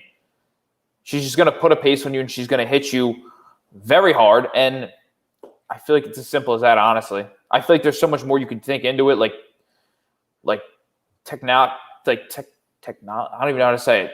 Like with her technical striking and all that. But I just feel like as simple as that, she's going to walk her down and just punch her in the face until the fight's over, and probably round 3. I'm going to say we're going to go with that. We're going to keep it simple. That's about right, man. That's about right. Amanda Nunes is just so just piggybacking on what we talked about earlier. She's just so good at everything else that Megan Anderson just has no chance unless barring one of those Anderson Silva front kicks. It's not going to happen for her, and God bless her. She took the fight, so much respect. Like you said, not many people would take that fight. And she took it. She took it, knowing that she's at this. I mean, as a fighter, I can't imagine you go into it saying, "Yeah, I suck, but I'm going to take this fight anyway." So she's thinking that she has the height and she's going to use the length. That's what she's got to be thinking. And there's merit to that. There is merit to that. You keep her at bay, and you could land something. But just Nunes is just she's so dominant, and she has not lost the eye of the tiger. It's apparent. Like Conor has lost it. That's why he's where he's at right now. He just doesn't really want to fight right now. He's more worried about being on his yacht with his family, which is, listen, he worked hard and he earned it. Good for him. He earned it. He earned everything that he has. He worked his way from the bottom, and we discussed a little bit, me and Bobby on the last show, that's why I'm such a big fan of his, because he did it the right way. But anyway, Nunes, she's just so dominant. There's no reason to discuss it further, guys. I think See, what Megan Anderson needs to do, she needs to go find Steven Seagal so he can teach her the Anderson Silva front kick, and maybe she's got a chance. That'd be awesome. That'd be awesome if he came out with her in the corner. Oh, that would be sick. Just be like, okay, here's what you need to do. When she comes in for a punch like this, you need to grab her wrist and then flip her on her back. Oh, you mean she's not going to fall for you? Oh, shit, there goes my whole strategy. Just try to survive. That's awesome. That is awesome. I'm still trying to compute how Megan Anderson hasn't fought since last February. So that's 13 months she hasn't fought. Yet she earned a title fight by not fighting in a year. It doesn't make sense. It's so bad that Nunes has cleared out 2 divisions that when you look on the rankings, the featherweight and bantamweight are one ranking system now. They don't put 2 different ones. Yeah. You look at I think bantamweight. You can't even find Megan Anderson in the rankings. No, there's no featherweight rankings. So I was like, where is she even landing all this? Like the bantamweight is empty. The rankings are empty, and then they have all the fighters in the featherweight. So it's like, I guess they're just like, it doesn't matter who she faces, she's gonna win. So we're just gonna put them in featherweight, Like she is the division. There you go. That's all you need. Then we got Jay commenting, LOL, Steven Seagal, and then ask Anderson Silva how that worked. I remember hearing the Joe Rogan segment when he was talking to Anderson Silva. He's like, "Oh, Anderson Silva's such a nice guy." He'd be like, "Oh yeah, he's very nice. He taught me a lot of things. Very good guy." But in reality, Steven Seagal probably showed up and showed him some bullshit. Anderson Silva's like, "Oh, I love your movies." That's probably how that went. That sounds about right. It's got to be how it worked out. Jay has a good point. He says, I need Shevchenko 3. So Shevchenko Nunes 3. That'd be interesting. It would be interesting. Mm-hmm. Nunes has already beat her twice, but it's like she had the best chance right now to beat her. Shevchenko gave her a good fight too. It's not like she's been she got routed as well. The first fight was close. I believe it was. Was it the first fight that was close and the second one wasn't? I know one was close. I don't remember. I'm not sure. The second one went to decision. Right. I believe one of them was a split decision. I'm not sure. Actually, weren't they both? Hold on. I think they were both decisions. Yeah. That's right. Yeah, one of them was split. You're right, and then the other one was unanimous. I think 2 was unanimous. He said one fight was questionable. Yeah. Probably the split decision. Mm-hmm. He said he had Shevchenko in one of those, which split decision. So some people did. But we'll move to the main event of the evening, which is let's do it. Yep. All right. which is the light heavyweight title fight between Jan Hovich, the champion, who somehow is the underdog at plus 200, against Israel Adesanya, who is the minus 240 favorite as the challenger. Wow. What do you think, Yeah. Lou? I think those odds are right. I think that Blachowicz is making his first title defense. And he's a beast. What can you say? He's gonna knock you. He's gonna knock you out. He's got KO power in both hands. His kicking game is great. This guy's a beast. This guy's a beast. He's hot right now. The last time he lost wasn't it to oh my God, Thiago Santos, right? Thiago Santos knocked him the hell out. Yeah, that's right. Yeah. Yep. Since then, though, he's been streaking. He got his title shot, and he did the most with his opportunity. I like him in this fight.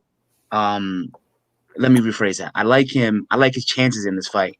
However, you gotta go Adesanya right now. This dude is an all-around fighter. He's the closest thing that we have to a John Jones fighter, where John Jones could wrestle you, he'll knock you out, he'll take you down, he'll kick you, he'll elbow you, he'll do any and everything better than you. Adesanya has that about him. The only thing I've noticed in his fights is that he's open to a lot of punishment. He's taken punches to the face. He's gotten swollen up a little bit. So he is susceptible to stuff like that. However, this dude is such an all-around fighter. He's gotten hit. He's got a super tough chin. He'll throw elbows with you. He'll do it. He'll do everything possible to win the fight. And his mouth, I'm not a big fan of, because he's real douchey. He comes off as a real douche. So I'm my heart is hoping for Blachowicz to just knock his socks off, but the realist in me has got to go Adesanya here, because he's 20-0 in MMA right now. He's just on another level. He's on another level. And the UFC wants that super fight to happen with him and John Jones. And we'll probably talk about that in a little bit. But how awesome would that be for him to be the champ to face what we're assuming is going to be the heavyweight champion John Jones when he gets his little title shot? That would be the biggest fight in the history of the UFC. Both guys have been going back and forth. So it'll be a fantastic fight to see. But for this one, Blachowicz, he's an awesome striker. He's got power out the wazoo. Israel Adesanya, he's such a well-rounded fighter. He does everything so well, minus, he's susceptible to taking a little bit of damage. He's just so good right now. So I think these odds are right where they're supposed to be. I love that. So funny. Yeah, That's funny. he did get knocked the hell out. That was funny to watch too. But he's a douche. I really don't like him. I mean, I haven't met him, so I can't say I don't like him personally. But he's a real douche from his public persona, and he's accepting it. He's taking and running with it. But he's just, like I said, he's just so well-rounded in every aspect of the game. I can't pick against him in this fight. Not against Blachowicz. I just can't. Before I go to Miles, just imagine if he wins this and he's the double champ, and then he would have the chance to be a triple champ.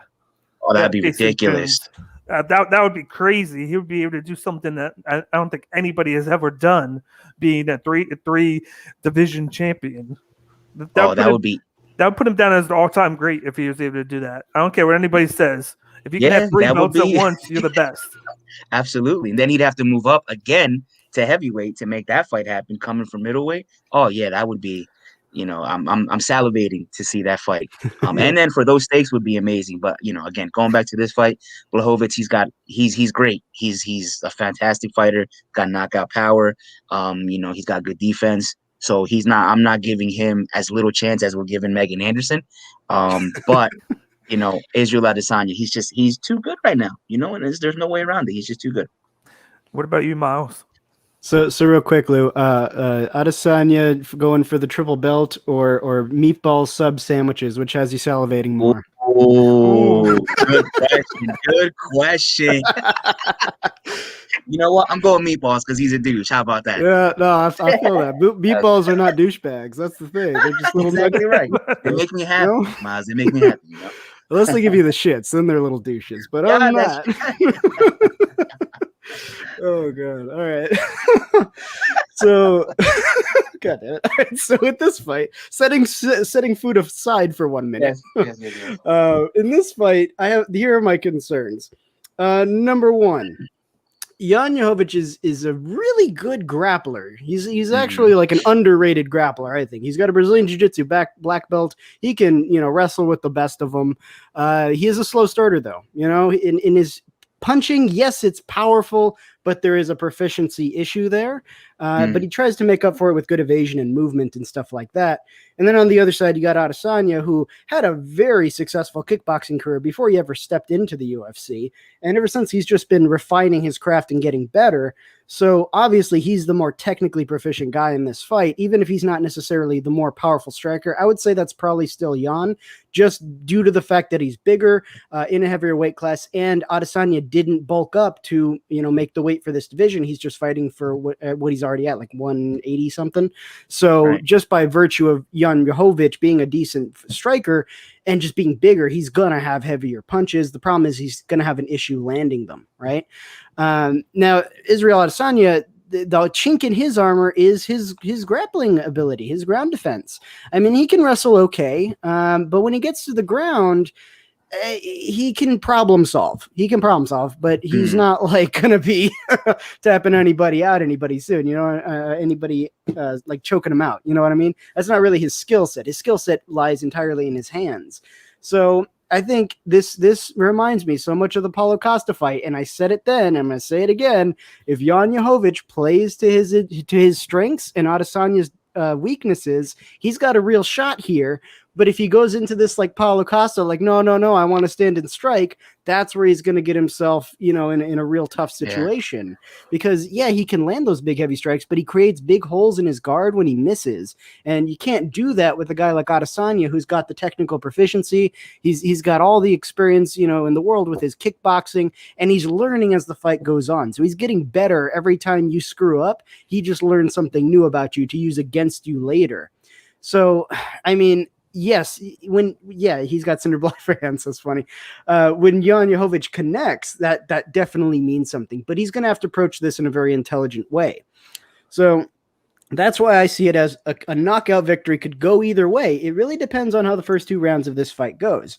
If Adesanya is able to have a fast start, get to work early, wear down Blachowicz before he has time to build up steam, and Adesanya, works on him, those punches can add up to a KO, especially if he can stay out of the way of the big, heavy punches that Jan is throwing. But on the other hand, if Blachowicz uses his superior wrestling and ground fighting ability to put Adesanya against the cage, get some takedowns, wear him down on the ground where he is mostly just lost. He's just trying to tread water. He doesn't have an advantage over Blachowicz. If he can utilize that and really wear down Adesanya, especially with some ground pound, those, close range elbows, like even if the guy's, on bottom and guard, you can still throw elbows. Hell, even if he's on top of you, you can still find a way to throw something. And Blachowicz would be landing more power in that exchange than I think Adesanya would be. And then in the later rounds, if he wants to stand and, maybe wear him down with some heavy punches, he can do that, but he's got to play to his strategies. And really, for Blachowicz, I'd be trying to make this like a TKO via like a ground and pound if it was going for a knockout victory. But he's also got a real shot at a submission victory because he's got the background and he's got more training in that arena than Adesanya could possibly catch up to. At this point, he's only like I think a Brazilian Jiu-Jitsu blue belt. There's no way he can close that gap in time for this fight. If it goes to decision, I think all the stats in Adesanya's fighting style, again, if Blachowicz doesn't do the work he needs to do, Adesanya is going to rack up points on the card, and all the points or all the stats are pointing in his favor as well. So I would say if it goes to decision, probably Adesanya, but man, Blachowicz, don't do what Paulo Costa did. That was a real bad idea. Learn from that and don't do that. Exactly. Right. Do a little bit more what Calvin Gastelum did but not tire out. Like he had Adesanya on the ropes. He hit him a few times. Adesanya was stumbling backwards, but then Gastelum gave him too much time to recuperate from that. Then he gassed out, and then Adesanya won that. He's not going to want it to be that way.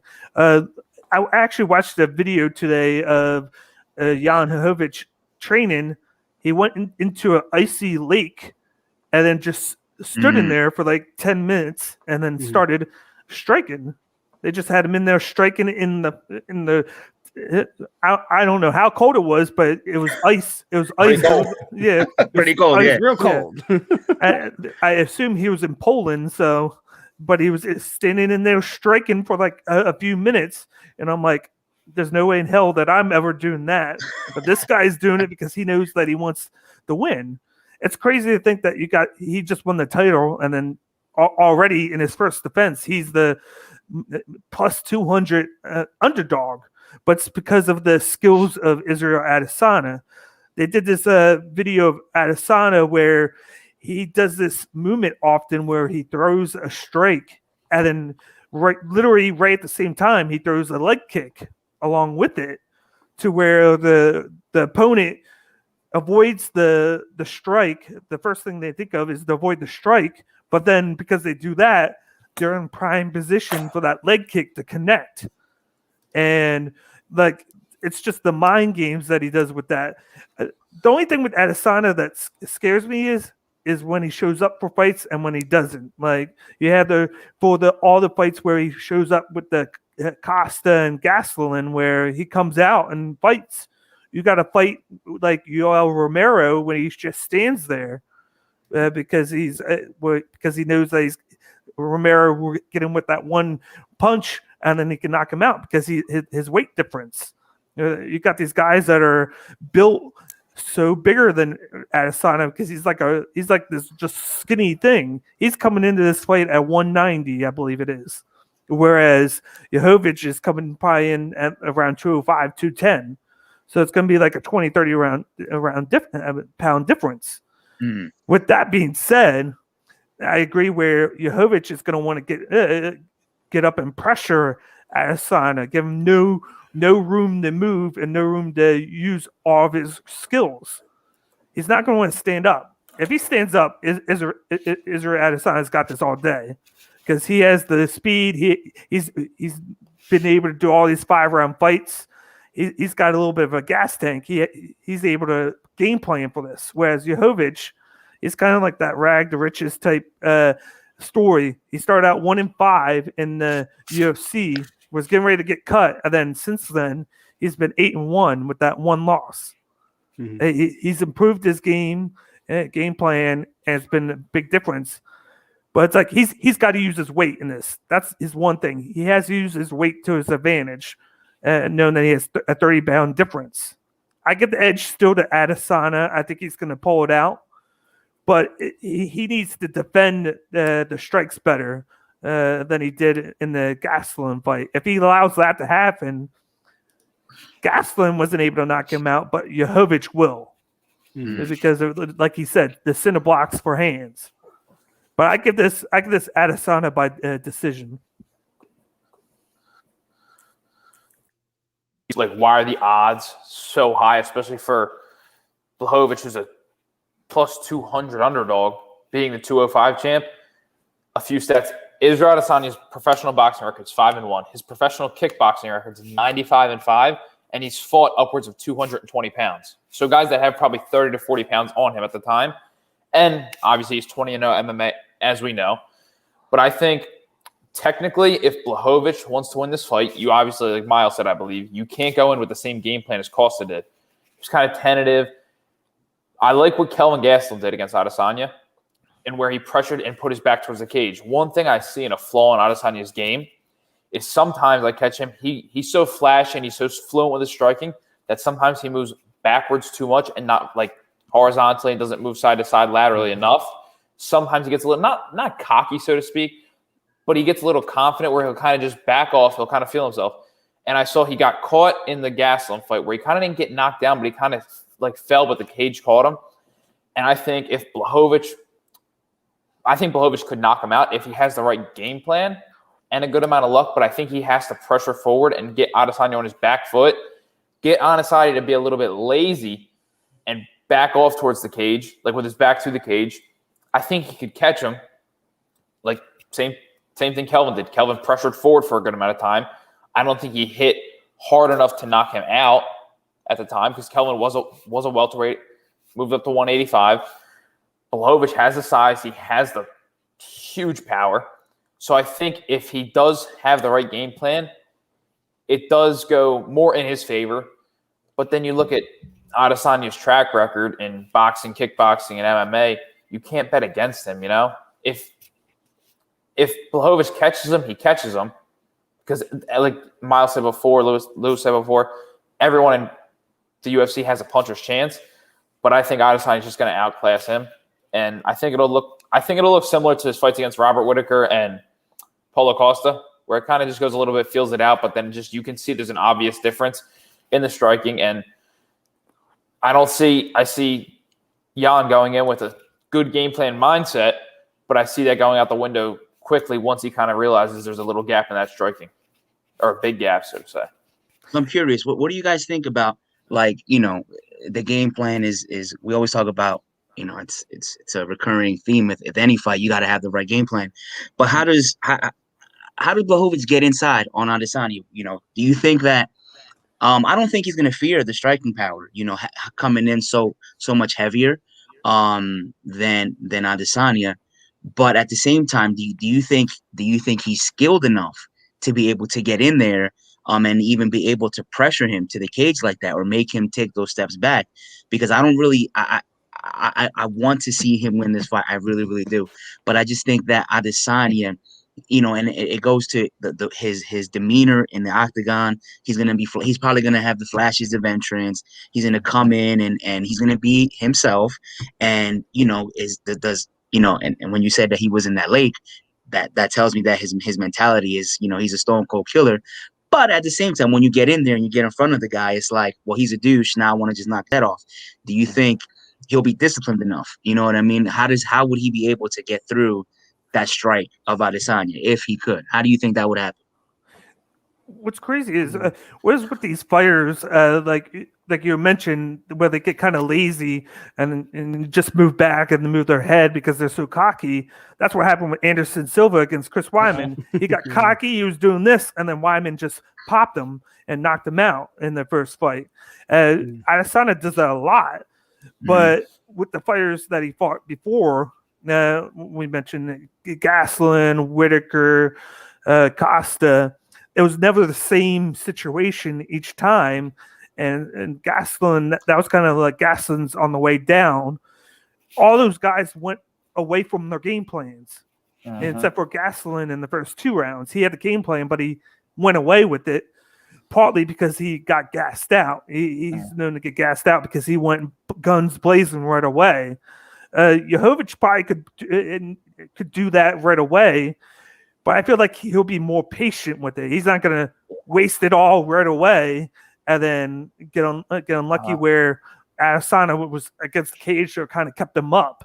Yeah. And then because Gastelum gassed out, it allowed Adesanya time to get back into it and like get himself together. And then he just went to his game plan because it was like Gastelum was already done. He beat himself before that, and then he just got beat.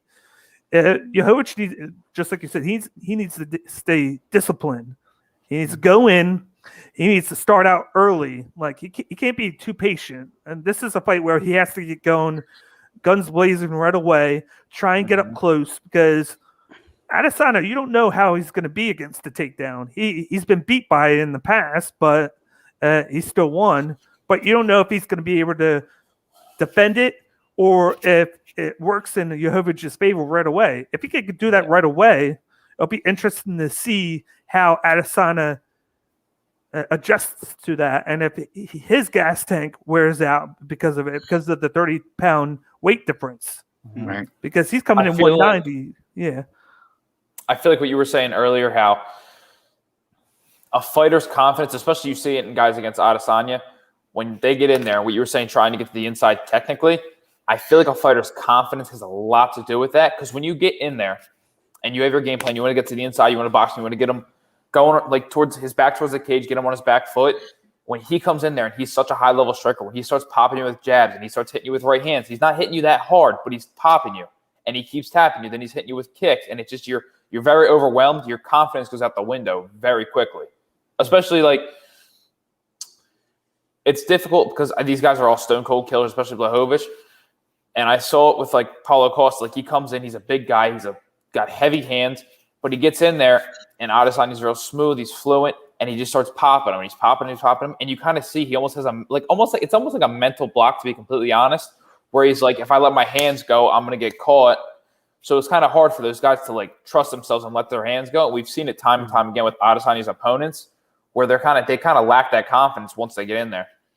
Yeah, no, this is going to be just as much a test of Blachowicz' coach as it is of him, because once you can game plan all you want, but there's the other side of that equation: is your fighter going to do it? And once you show up, if your fighter's not doing it, you as the coach, it's on you to go do whatever you need to do to make him do it, whether it's harken back to a thing that happened in training, or like slap him in the face real quick and be like, all right, are we here to win, or like what's going on? Do we come out here to lose? Like what's the game plan, right?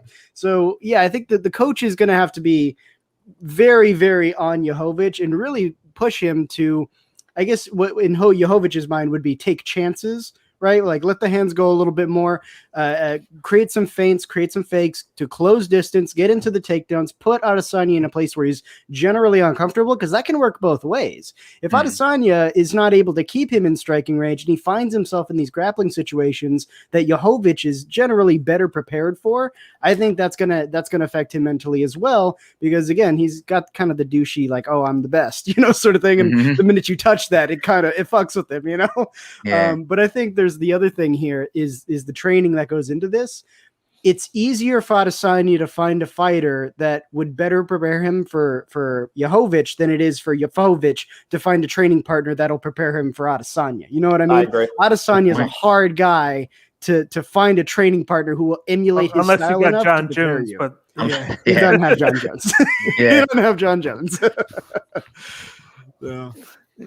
yeah, that's definitely true, because like he's just a specimen of himself. It's hard to find a guy, like I said, unless you're lucky enough to have John Jones there, because he's the closest guy that reminds me of him. And then the one guy that had a great game plan for it was Dominic Reyes, but then he lost that by decision, and then shows up a few months ago, and then just he basically didn't show up. Like in my head, I'm like, what happened to this Dominic Reyes, where he had a perfect game plan against John Jones, then he comes in and then he just gets beat by Jan Blachowicz.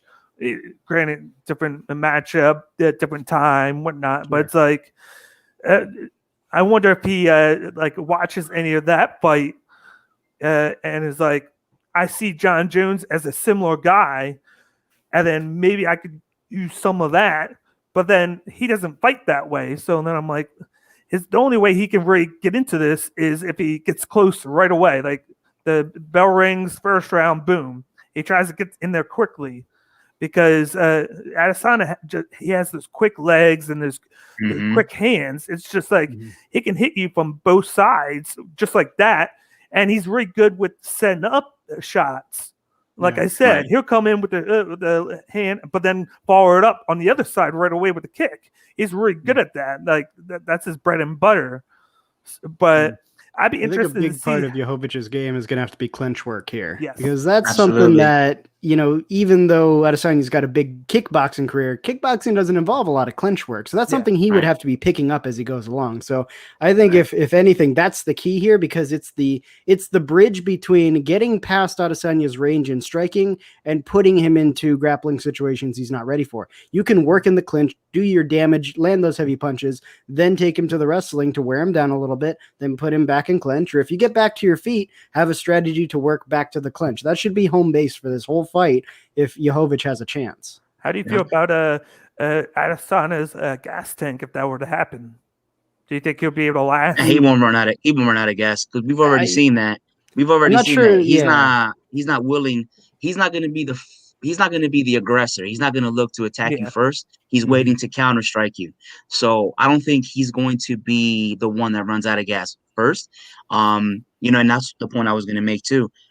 Is that, you know, I think Blachowicz is going to be safe on his gas tank unless he balls to the walls and take him down from the first couple minutes. You know, Adesanya's not going to attack you. So as long as he stays in the pocket a little bit and stays back, maybe shoots a couple jabs and tries to take down every once in a while, that would be, I think, his road to victory. Because Adesanya's not going to strike. He's not going to attack you first.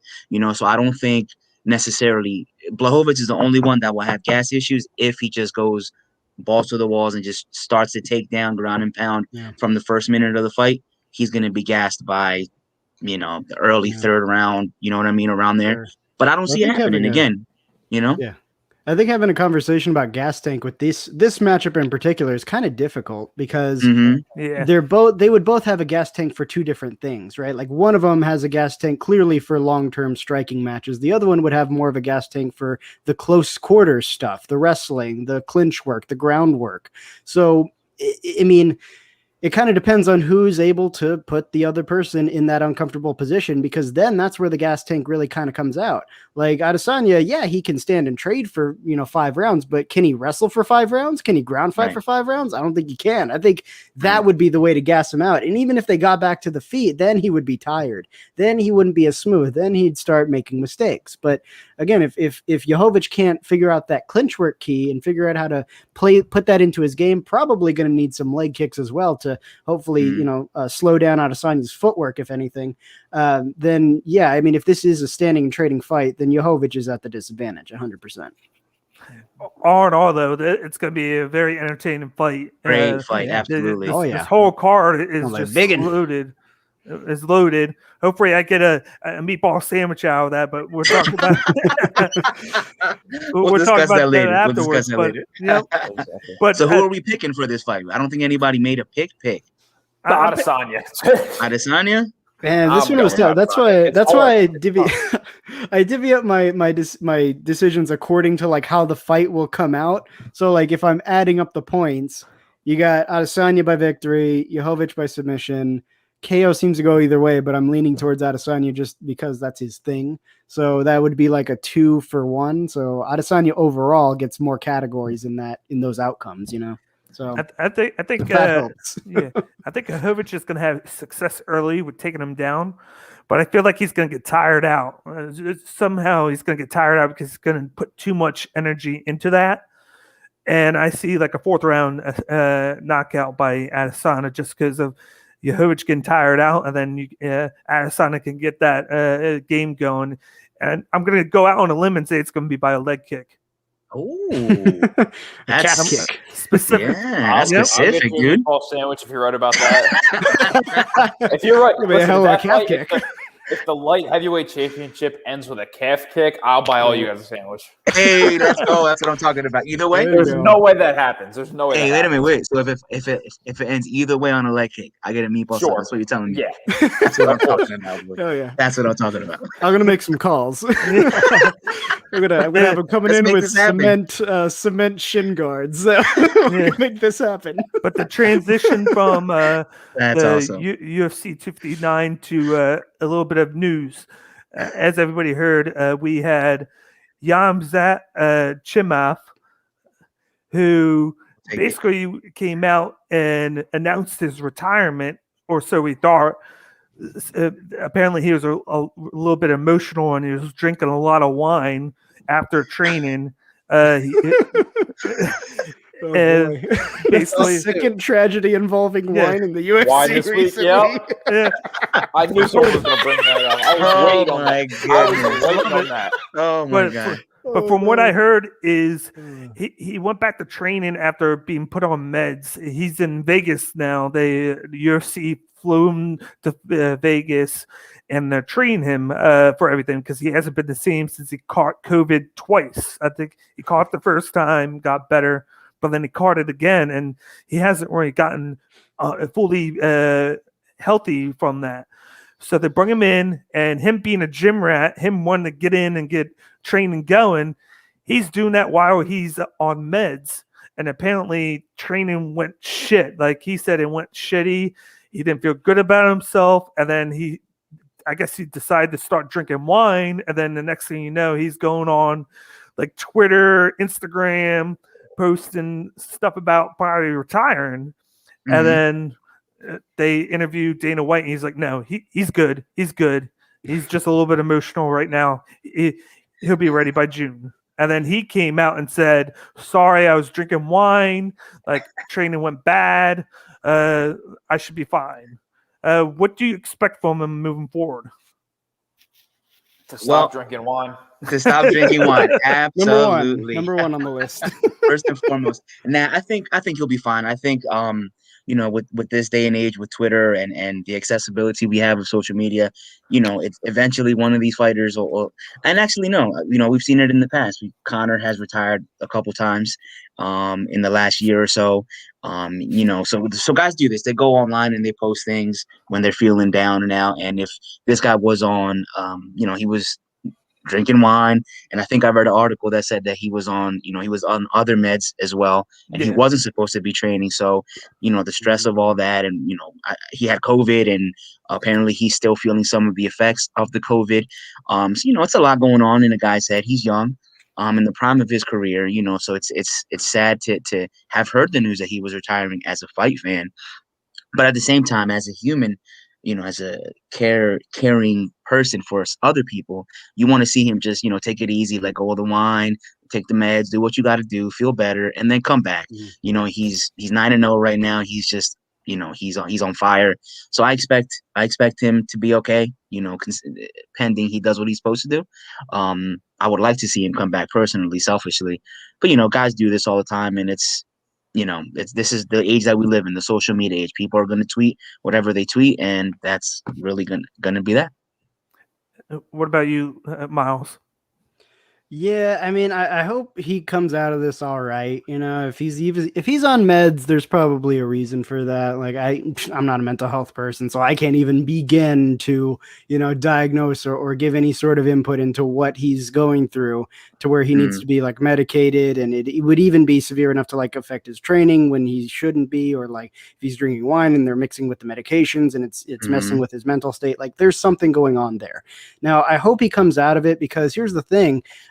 Fighters get broken mentally first before anything else. Like if a fighter stays, mentally collected throughout his career, even if the body starts to fall apart, if they have the will to continue, they'll keep fighting. It's when their will breaks, right? It's when their spirit breaks. That's when it's pretty much they're on their way out, because it's super hard to come back from that. And it sounds like, unfortunately, whatever he's going through, it's bordering on that, if not maybe that exactly. So I'm hoping that's not what happens to him, and he comes back and everything just kind of evens out and he gets back to a good place. And he doesn't find himself with like a broken spirit trying to come back into the ring and force himself to do it. Like I remember Whitaker said the same thing on why he lost the belt. He was like, yeah, I was starting to hate it. I was really just not wanting to do it at all. And it affected his training, it affected his mental state, and it cost him the belt. Macy Barber, I think, again, is another example where, that knee injury, when she was fighting after she came back from that, she wasn't like technically improficient. Like you didn't see a whole lot of like physical issues. I think it was mental. Like she was in the middle of the ring throwing jabs at nothing. Like I think it just put her off a little bit in her head. So we'll see what happens here. Hopefully this doesn't, end this win streak that he's been on and, cause him to plummet. Because I think, isn't he one of the guys they're looking at to put in the top 10 and then hopefully move up into the top 5? And he's ranked in 14, and then he was scheduled to fight Edwards, who's ranked 3. So he was supposed to fight next week. Absolutely. Wow. And then they had to rebook the same fight like 3-4 times. Then this is like the Habib Ferguson all over again with these two. Don't even get me started on that fight. It was it was booked like 4 or 5 times, right? That one was booked 6 or 7 times. I think, That's ridiculous. That's ridiculous. That's crazy. But I see this guy. I think he's going to be fine. I think what they're going to do is they're going to. I think that after this, they told him, "Hey, take a week off. Take 2 weeks off. Let the meds flow. Let them do their job. You're going to be better. You should be fine." I would tell him to be like 2 weeks. Take 2 weeks, because if if we don't want you to fight until June, that's 3 months from now. Get yourself 100%. We're going to have you booked. I think right now they're trying to book Chimaev against Neil Magny. I think that's what the fight is. 14 against I think 9. Yeah, 9. Yeah. Because Magny was like, I'll fight him. He was like, I want to fight him. And then as long as he's right in the head, which he should be. I think part of it was just the meds. Like whenever you're drinking and then you're on meds, it's never a good combination. Right. It never right. is. Yeah. I think once like he takes time out, his problem was he loves to train. He lives in the gym. Like he wants to keep on doing it. That's why he's so good, because he trains so much. He just needs to take that R&R, and then he'll be fine. He'll be fine. He'll take that week off, get better, and then he'll get back into training, and then he's going to be the juggernaut that he's going to be. And then hopefully in the next year or two, I can see him knock out Usman. So, all right, Papa D-Bake, thank you for the bedtime story. I feel much better now. You're welcome. I feel like what D-Bake was saying, like taking a few weeks off for this, it's weird because we see fighters who have injuries, have long-term things, take off 2-3 years before they step back into the cage. For this dude to take off 2 or 3 weeks seems like a pretty big deal. I feel like he kind of jumped the gun on it. I don't know if it's just his love for the sport, love for training. It's his job at the end of the day. I get it. But you have to let your body – you have to listen to your body. You can't take 2 or 3 weeks off and then expect to be 100%, especially after dealing with COVID and he's coughing up blood and he has complications from that. You have to take your time with it. Listen, if you got to take off till – if you can't fight till December, then you can't fight till December. But you trying to force yourself back is just going to hurt your performance. It's going to hurt your career in the long term. It's going to hurt your life in the long term, because fighting isn't a long-term career. Most guys fight for, you see shelf life like 5 or 6, 7 years.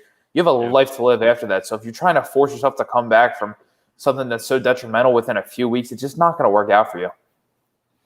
Yeah, most definitely. But I think we're all in agreement. We hope he comes back, and then we hope he takes time to just get healthy. Like, what's 2 weeks of training in the long run compared to using that time to get better? Because it could be the difference between him retiring now or him coming back and having a longevity of a career just because he took 2 weeks to just get his body right. Because some guys makes a world of difference. Yeah, because some guys don't know how to take that time off. They're just like stubborn. They're like, oh, I'll take a day and then I'll go back into training instead of taking that week or two to get your mind right, to get set up, and then go into training.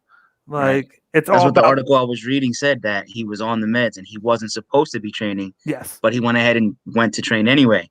You know, and then don't do that. Yeah, you know what I mean. So it's not just the body; it's the mind as well. Absolutely, so. Absolutely. But to move on that to the next thing, which is Conor McGregor. This one hurt. Oh boy, this hurt. Absolutely. This I already know this one hurt me and Lou. Yeah, absolutely. I'll do this as like a two-parter. What's next for Conor McGregor, and then how's it going to affect the lightweight division? What's next for Conor McGregor is he needs to decide what he really wants to do. I mentioned a little bit earlier that it's seemingly like he lost the eye of the tiger. You know, and he's already in his 30s now, so he's not a youngster anymore. And once you start getting older in the fight game, that's when you start, especially in MMA, that's when you start to lose your prowess that you once had. He's never shown to be a fantastic fighter at the heavier weights against the bigger guys. So, you know, he's older. He's not going to go back down to featherweight. His body just won't let him do that, I don't think. So, you know, the only thing, if he wants to continue to fight, he's got two choices. He's either got to rematch Dustin Poirier or rematch Diaz. There's nothing else for him because he's not going to fight Usman. Usman will rock his world. Even Jorge Masvidal, you know, when Dana White said he's too big for him, at this point, what we've seen out of Conor, you know, what we've seen from Masvidal going the distance with Usman, you know, Conor don't want none of Masvidal either. So it's either Poirier, and he certainly doesn't want any of Khabib. So it's Poirier or Nate Diaz. There's nothing else for him. If he wants to continue fighting, I think me personally, I think he should just hang it up. He's got the the promotion aspect going. He's got the whiskey going. He's got contracts. I forget what I saw a commercial with him. He was advertising, I think Jack in the Box or something. He was advertising some food. I forget what it was. Yes. But he stacked his money. If he doesn't have that eye of the tiger anymore, he's gonna get hurt. So I'd rather not see that. But he definitely has lost a lot of his luster, getting knocked out to Dustin Poirier. So he'll get a main event. He'll get one more main event, and if he doesn't win, he's donezo. So, it hurts my heart because I love Conor McGregor, but it's Poirier, Diaz, or retirement. Nothing else for this guy. What about you, Miles? Yeah, so there's two questions. Let's start with the first one. What's next for Conor McGregor? I think Diaz is the smart choice. I think fans want to see it. Diaz is talking shit, so it's just a good match. Yeah, exactly. So I think fans would appreciate that fight more. So I think that would be the money way to go. But yeah, you're right. He's got to kind of figure out his priorities. Clearly, he was not preparing the way he needed to prepare for the Poirier fight, and I think it pissed off Dana White so bad. I think Dana White was ready to just yeet his ass into the Rancor pit after that, because I think he was expecting like a McGregor win and then to basically ride out the rest of 2021 on that sweet McGregor gravy train.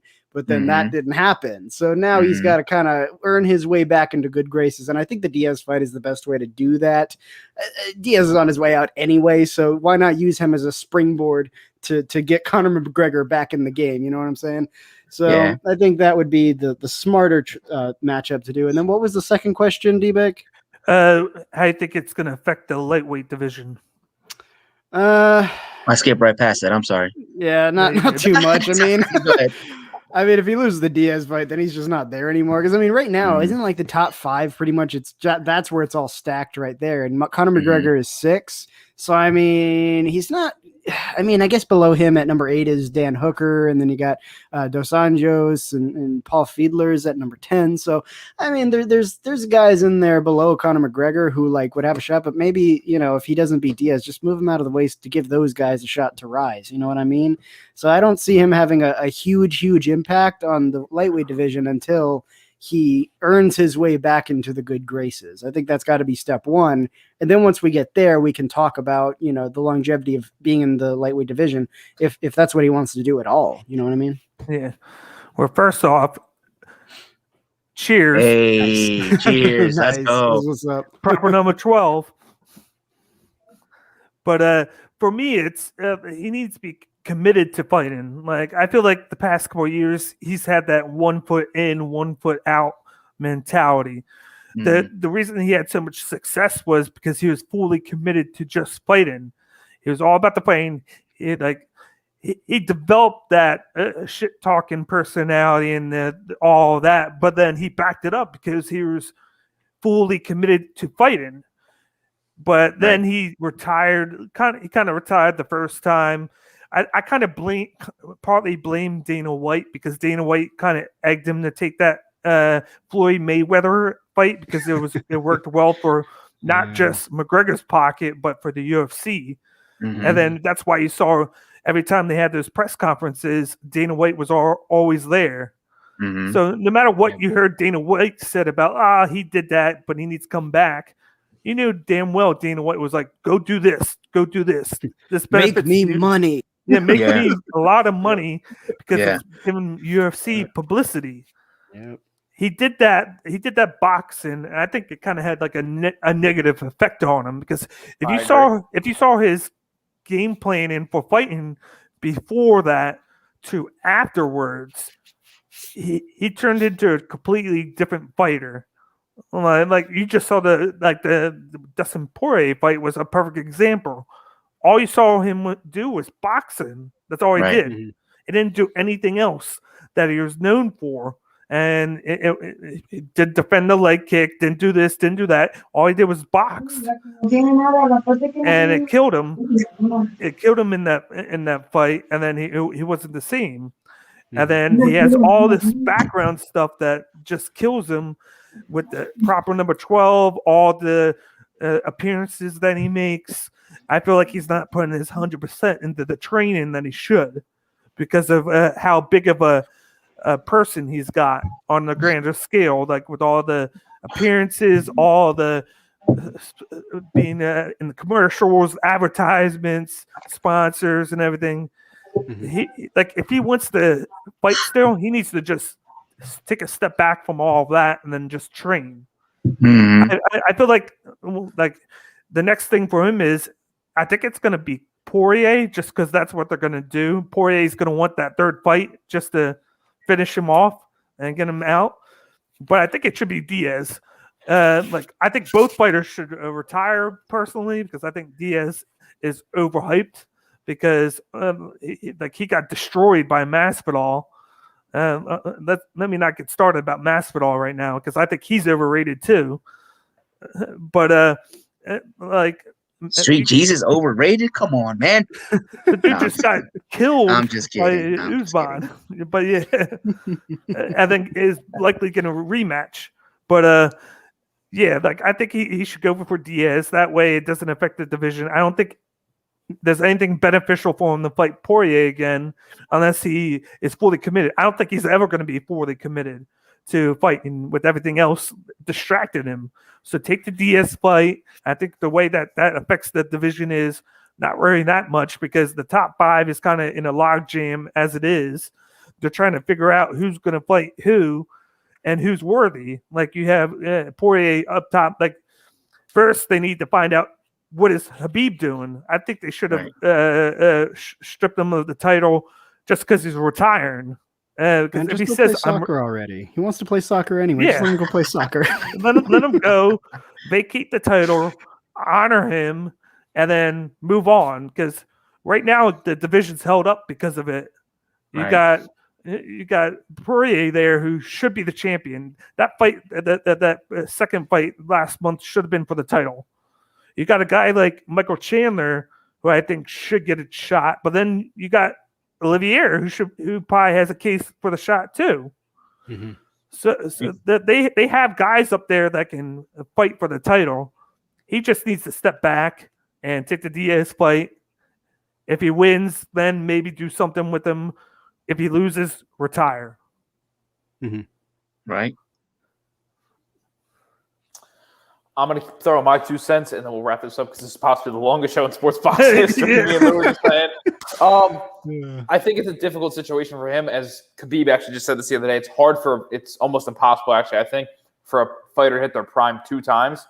I feel like weight-wise, where Conor walks around at, I feel like 155 is a good division for his weight. But for his body type, as Poirier said this on Joe Rogan's podcast the other day, he's very small. He has a small waist.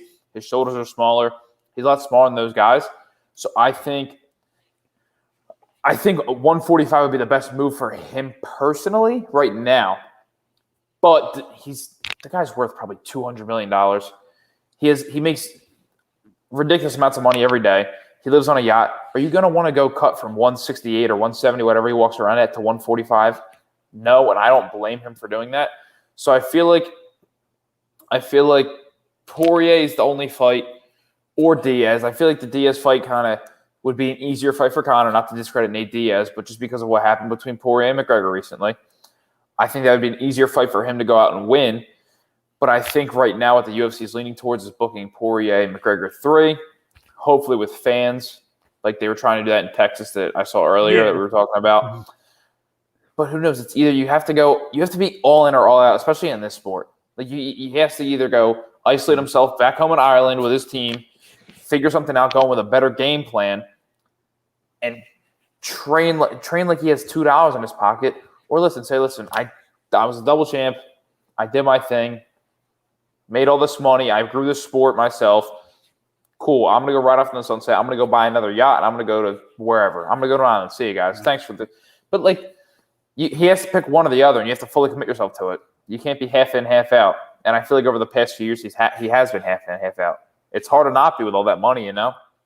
Yeah. I miss McGregor the grinder, the guy that was coming up. Exactly. Who, like you said, that's what he did. He was in Ireland training, and then once he won the belt, he moved to Vegas.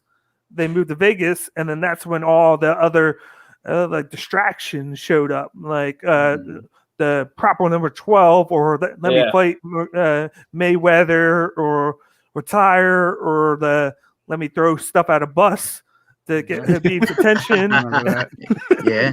Listen, and no discredit to him, it's just hard to balance all those things when you're and not even that he's such a big superstar in the fight world, he's such a big celebrity, so it's hard to balance those things and isolate yourself and be able to work with your team and work with your coaches and develop game plans and do this, and then you can't go train, and then you can't go to a meeting, and you can't go sign posters at a thing, and you can't go develop this new whiskey, and you can't go do your clothing. It's impossible to balance all that stuff and be the best in the world when there's other guys out there who don't have that stuff and their sheer goal is to try and literally kill you and try and take everything that you work for. Right. Yeah, he doesn't have the focus right now. And like his focus is it's like this. His focus is everywhere. Yeah. Whereas then his focus was just, I'm broke. I need to fight. Yeah. That's what's gonna get me to the dance.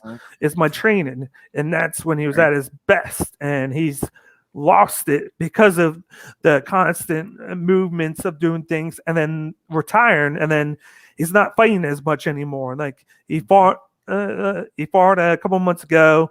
Before that, he fought Cerrone 8 months before that, but then before that, he didn't fight for 2 years. So, like, with time has killed him too. But like, he's not focused anymore. And lost the eye of the tiger. It's simple. It's tough. It's hard. Yeah. I feel like he doesn't care anymore, which I don't blame him, because he's a rich motherfucker now. But I think he still does care, because he still managed to come in at, he still, he did his training camp. He came in at weight. He didn't, he did enough to show up to the fight, but it's just not the same Conor that we're accustomed to seeing. So, he does care. If he didn't care, he would have missed weight and whatever, So he does care. It's just that, like, you guys, we've all been saying really that his focuses are so, he's being pulled in so many directions. It's tough to, once you become, because he became one of, if not the most popular celebrity, not even athlete, celebrity on planet Earth. You know what I'm saying? He surpassed LeBron James for a stretch of time there. And again, with all the endorsements and everything he was doing, it's really tough to get that that desire back, that hunger when you're on top. So, he I think, did he tweet something about no more Mr. Nice McGregor or something like that after the 48 fights? He said something, or it was an interview or Twitter, something. I was going to mention that he tweeted a few days ago, something about defending the calf kick, and then the first person to respond back was Michael Chandler. It was like, if we want help with the calf kick, DM me. I'm trying to put two and two together. That's cool. Is he trying to say that he wants McGregor, or is he actually I'll help you out with that? I'm trying to take it from both sides, because you got Chandler who's doing nothing right now. That's definitely a call out. That's definitely a call out, because Chandler, like you said, Chandler's got nothing going on, and neither does McGregor in theory. So, that's going to be a money fight just because you put the McGregor name on it. But yeah, man, I'm sad. I'm sad for Conor, man. That's my boy. Oh, dude, that's my boy. I'm sad. That might crush me, man. Just my whole me. Family was making fun of me, dude. I was hurt that night. I felt worse than Conor did. Trust me, looking at my red hair, that's my guy. I remember during that fight, I was at a bar, I was drinking. You should have seen the comments I was dropping into the community feed while I was drunk. Oh, fuck. He's the only guy that that could pull off mimicking Vince McMahon with that walk strut and get away with it. Yes. And that's awesome. The best. Seeing people do it just and then your first thing is are they mimicking Vince McMahon? But then you get it maybe they're mimicking Conor McGregor. That's how good it is. Rumors that he's going to make an appearance at WrestleMania. So I don't know. Triple H mentioned his name, so we'll see. Being with fans this year, we'll see. I wouldn't mind seeing Conor in the WWE, boy. Watch it. Give it a year. He's going to be in there. He already has the mic skills with the trash talking. So get in and give Mustafa Ali a head kick. That's what I would love to see. That I want to put it past them to do a year in the WWE, just like Ronda Rousey did. No, that'd be cool. Yeah. That'd be all right. Yep, but that is the last topic of the night. Anything you guys want to get off your chest before we get going? I just want to thank you guys for joining us. It was fun. It was 2 hours, 15 minutes. It was just fun. I had a good time. I can't believe it went this long, but I mean, it was all worth it. We got a lot done. I'm excited for the fights this weekend. I want to thank everyone on Facebook and YouTube, Periscope, but I don't even know what we're on right now. But I want to thank everyone for joining us. It was a great time, and I'm pumped to do it again. I wish you guys the best of luck going forward with your show, and me and Lou are going to keep our thing going. We're going to continue to support you guys, so I'm excited to see where this takes us. And vice versa. Thank you guys for having us on. It was great. I appreciate it. How do you guys do yours? Do you just do it once a month, or just for the pay-per-views? For the most part, it was really the bigger events.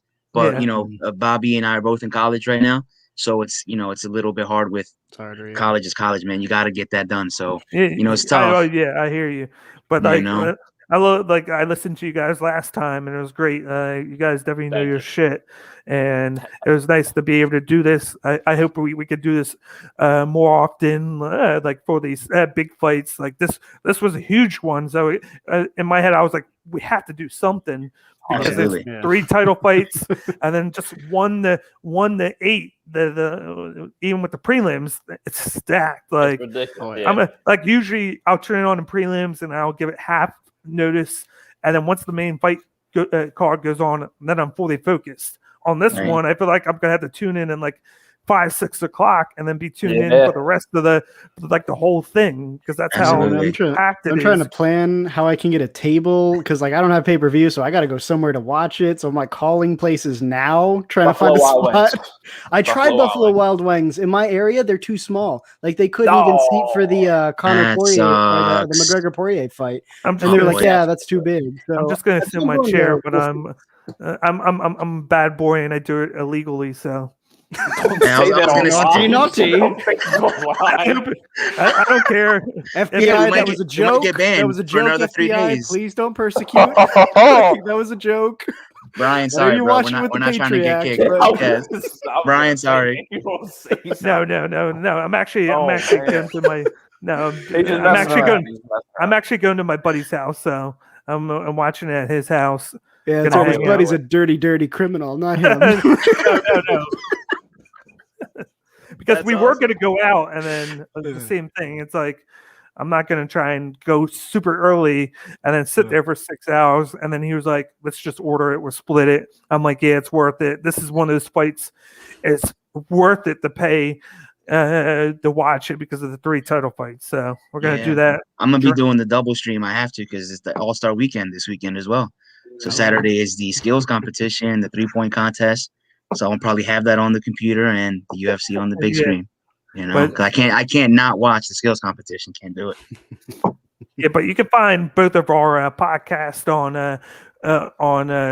the Twitter, the Facebook for the Sports Box, this big sports group that's grown by the leaps and bounds. I just talked to Brian, and he said there's over 20 podcasts on here now, which is crazy. He was mentioning how on the other day how it was just him and Mike in the basement doing it by himself, and now it's 20 podcasts on here. So check out all the podcasts on there. Just go to the Facebook page. Yeah, there's usually a schedule on there of every podcast on there. You can check me, Miles, out on every Monday at 8:30 p.m. Eastern. This Monday we're going to do a recap of 259. So you can catch that, and then usually we put out pre-recorded episodes every Thursday, breaking down a preview of the fight night cards, which I post on YouTube. So check those out, and then check Fighting Words out for the main pay-per-views every month. I'll definitely be tuning in when you guys come on next time. And I always try and support everybody on Sports Box. I try and get all my friends to watch it, because that's how you grow. Absolutely. Not just your podcast. We're all a team, which is great, which is what I like. We are a team to try and help each other out. So, I'll wrap this up, and then hopefully we see fireworks this Saturday. But I will talk to you guys later. All right, take care. Hopefully we don't get fired for the length of the show, man. Sorry. Exactly. And I'm hoping to have a sandwich in the future. So you can send me mine by drone. You can have a drink, like a little cup holder. Just send the whole thing to me. That'd be perfect. If you're really taking Sterling, I'll really take Yant just for the purposes of this bet. I'm just saying. Don't forget about the leg kick knockout.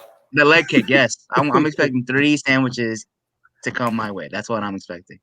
But we are out. All right, gentlemen. Have a good night, guys. Go on. Nice working with you.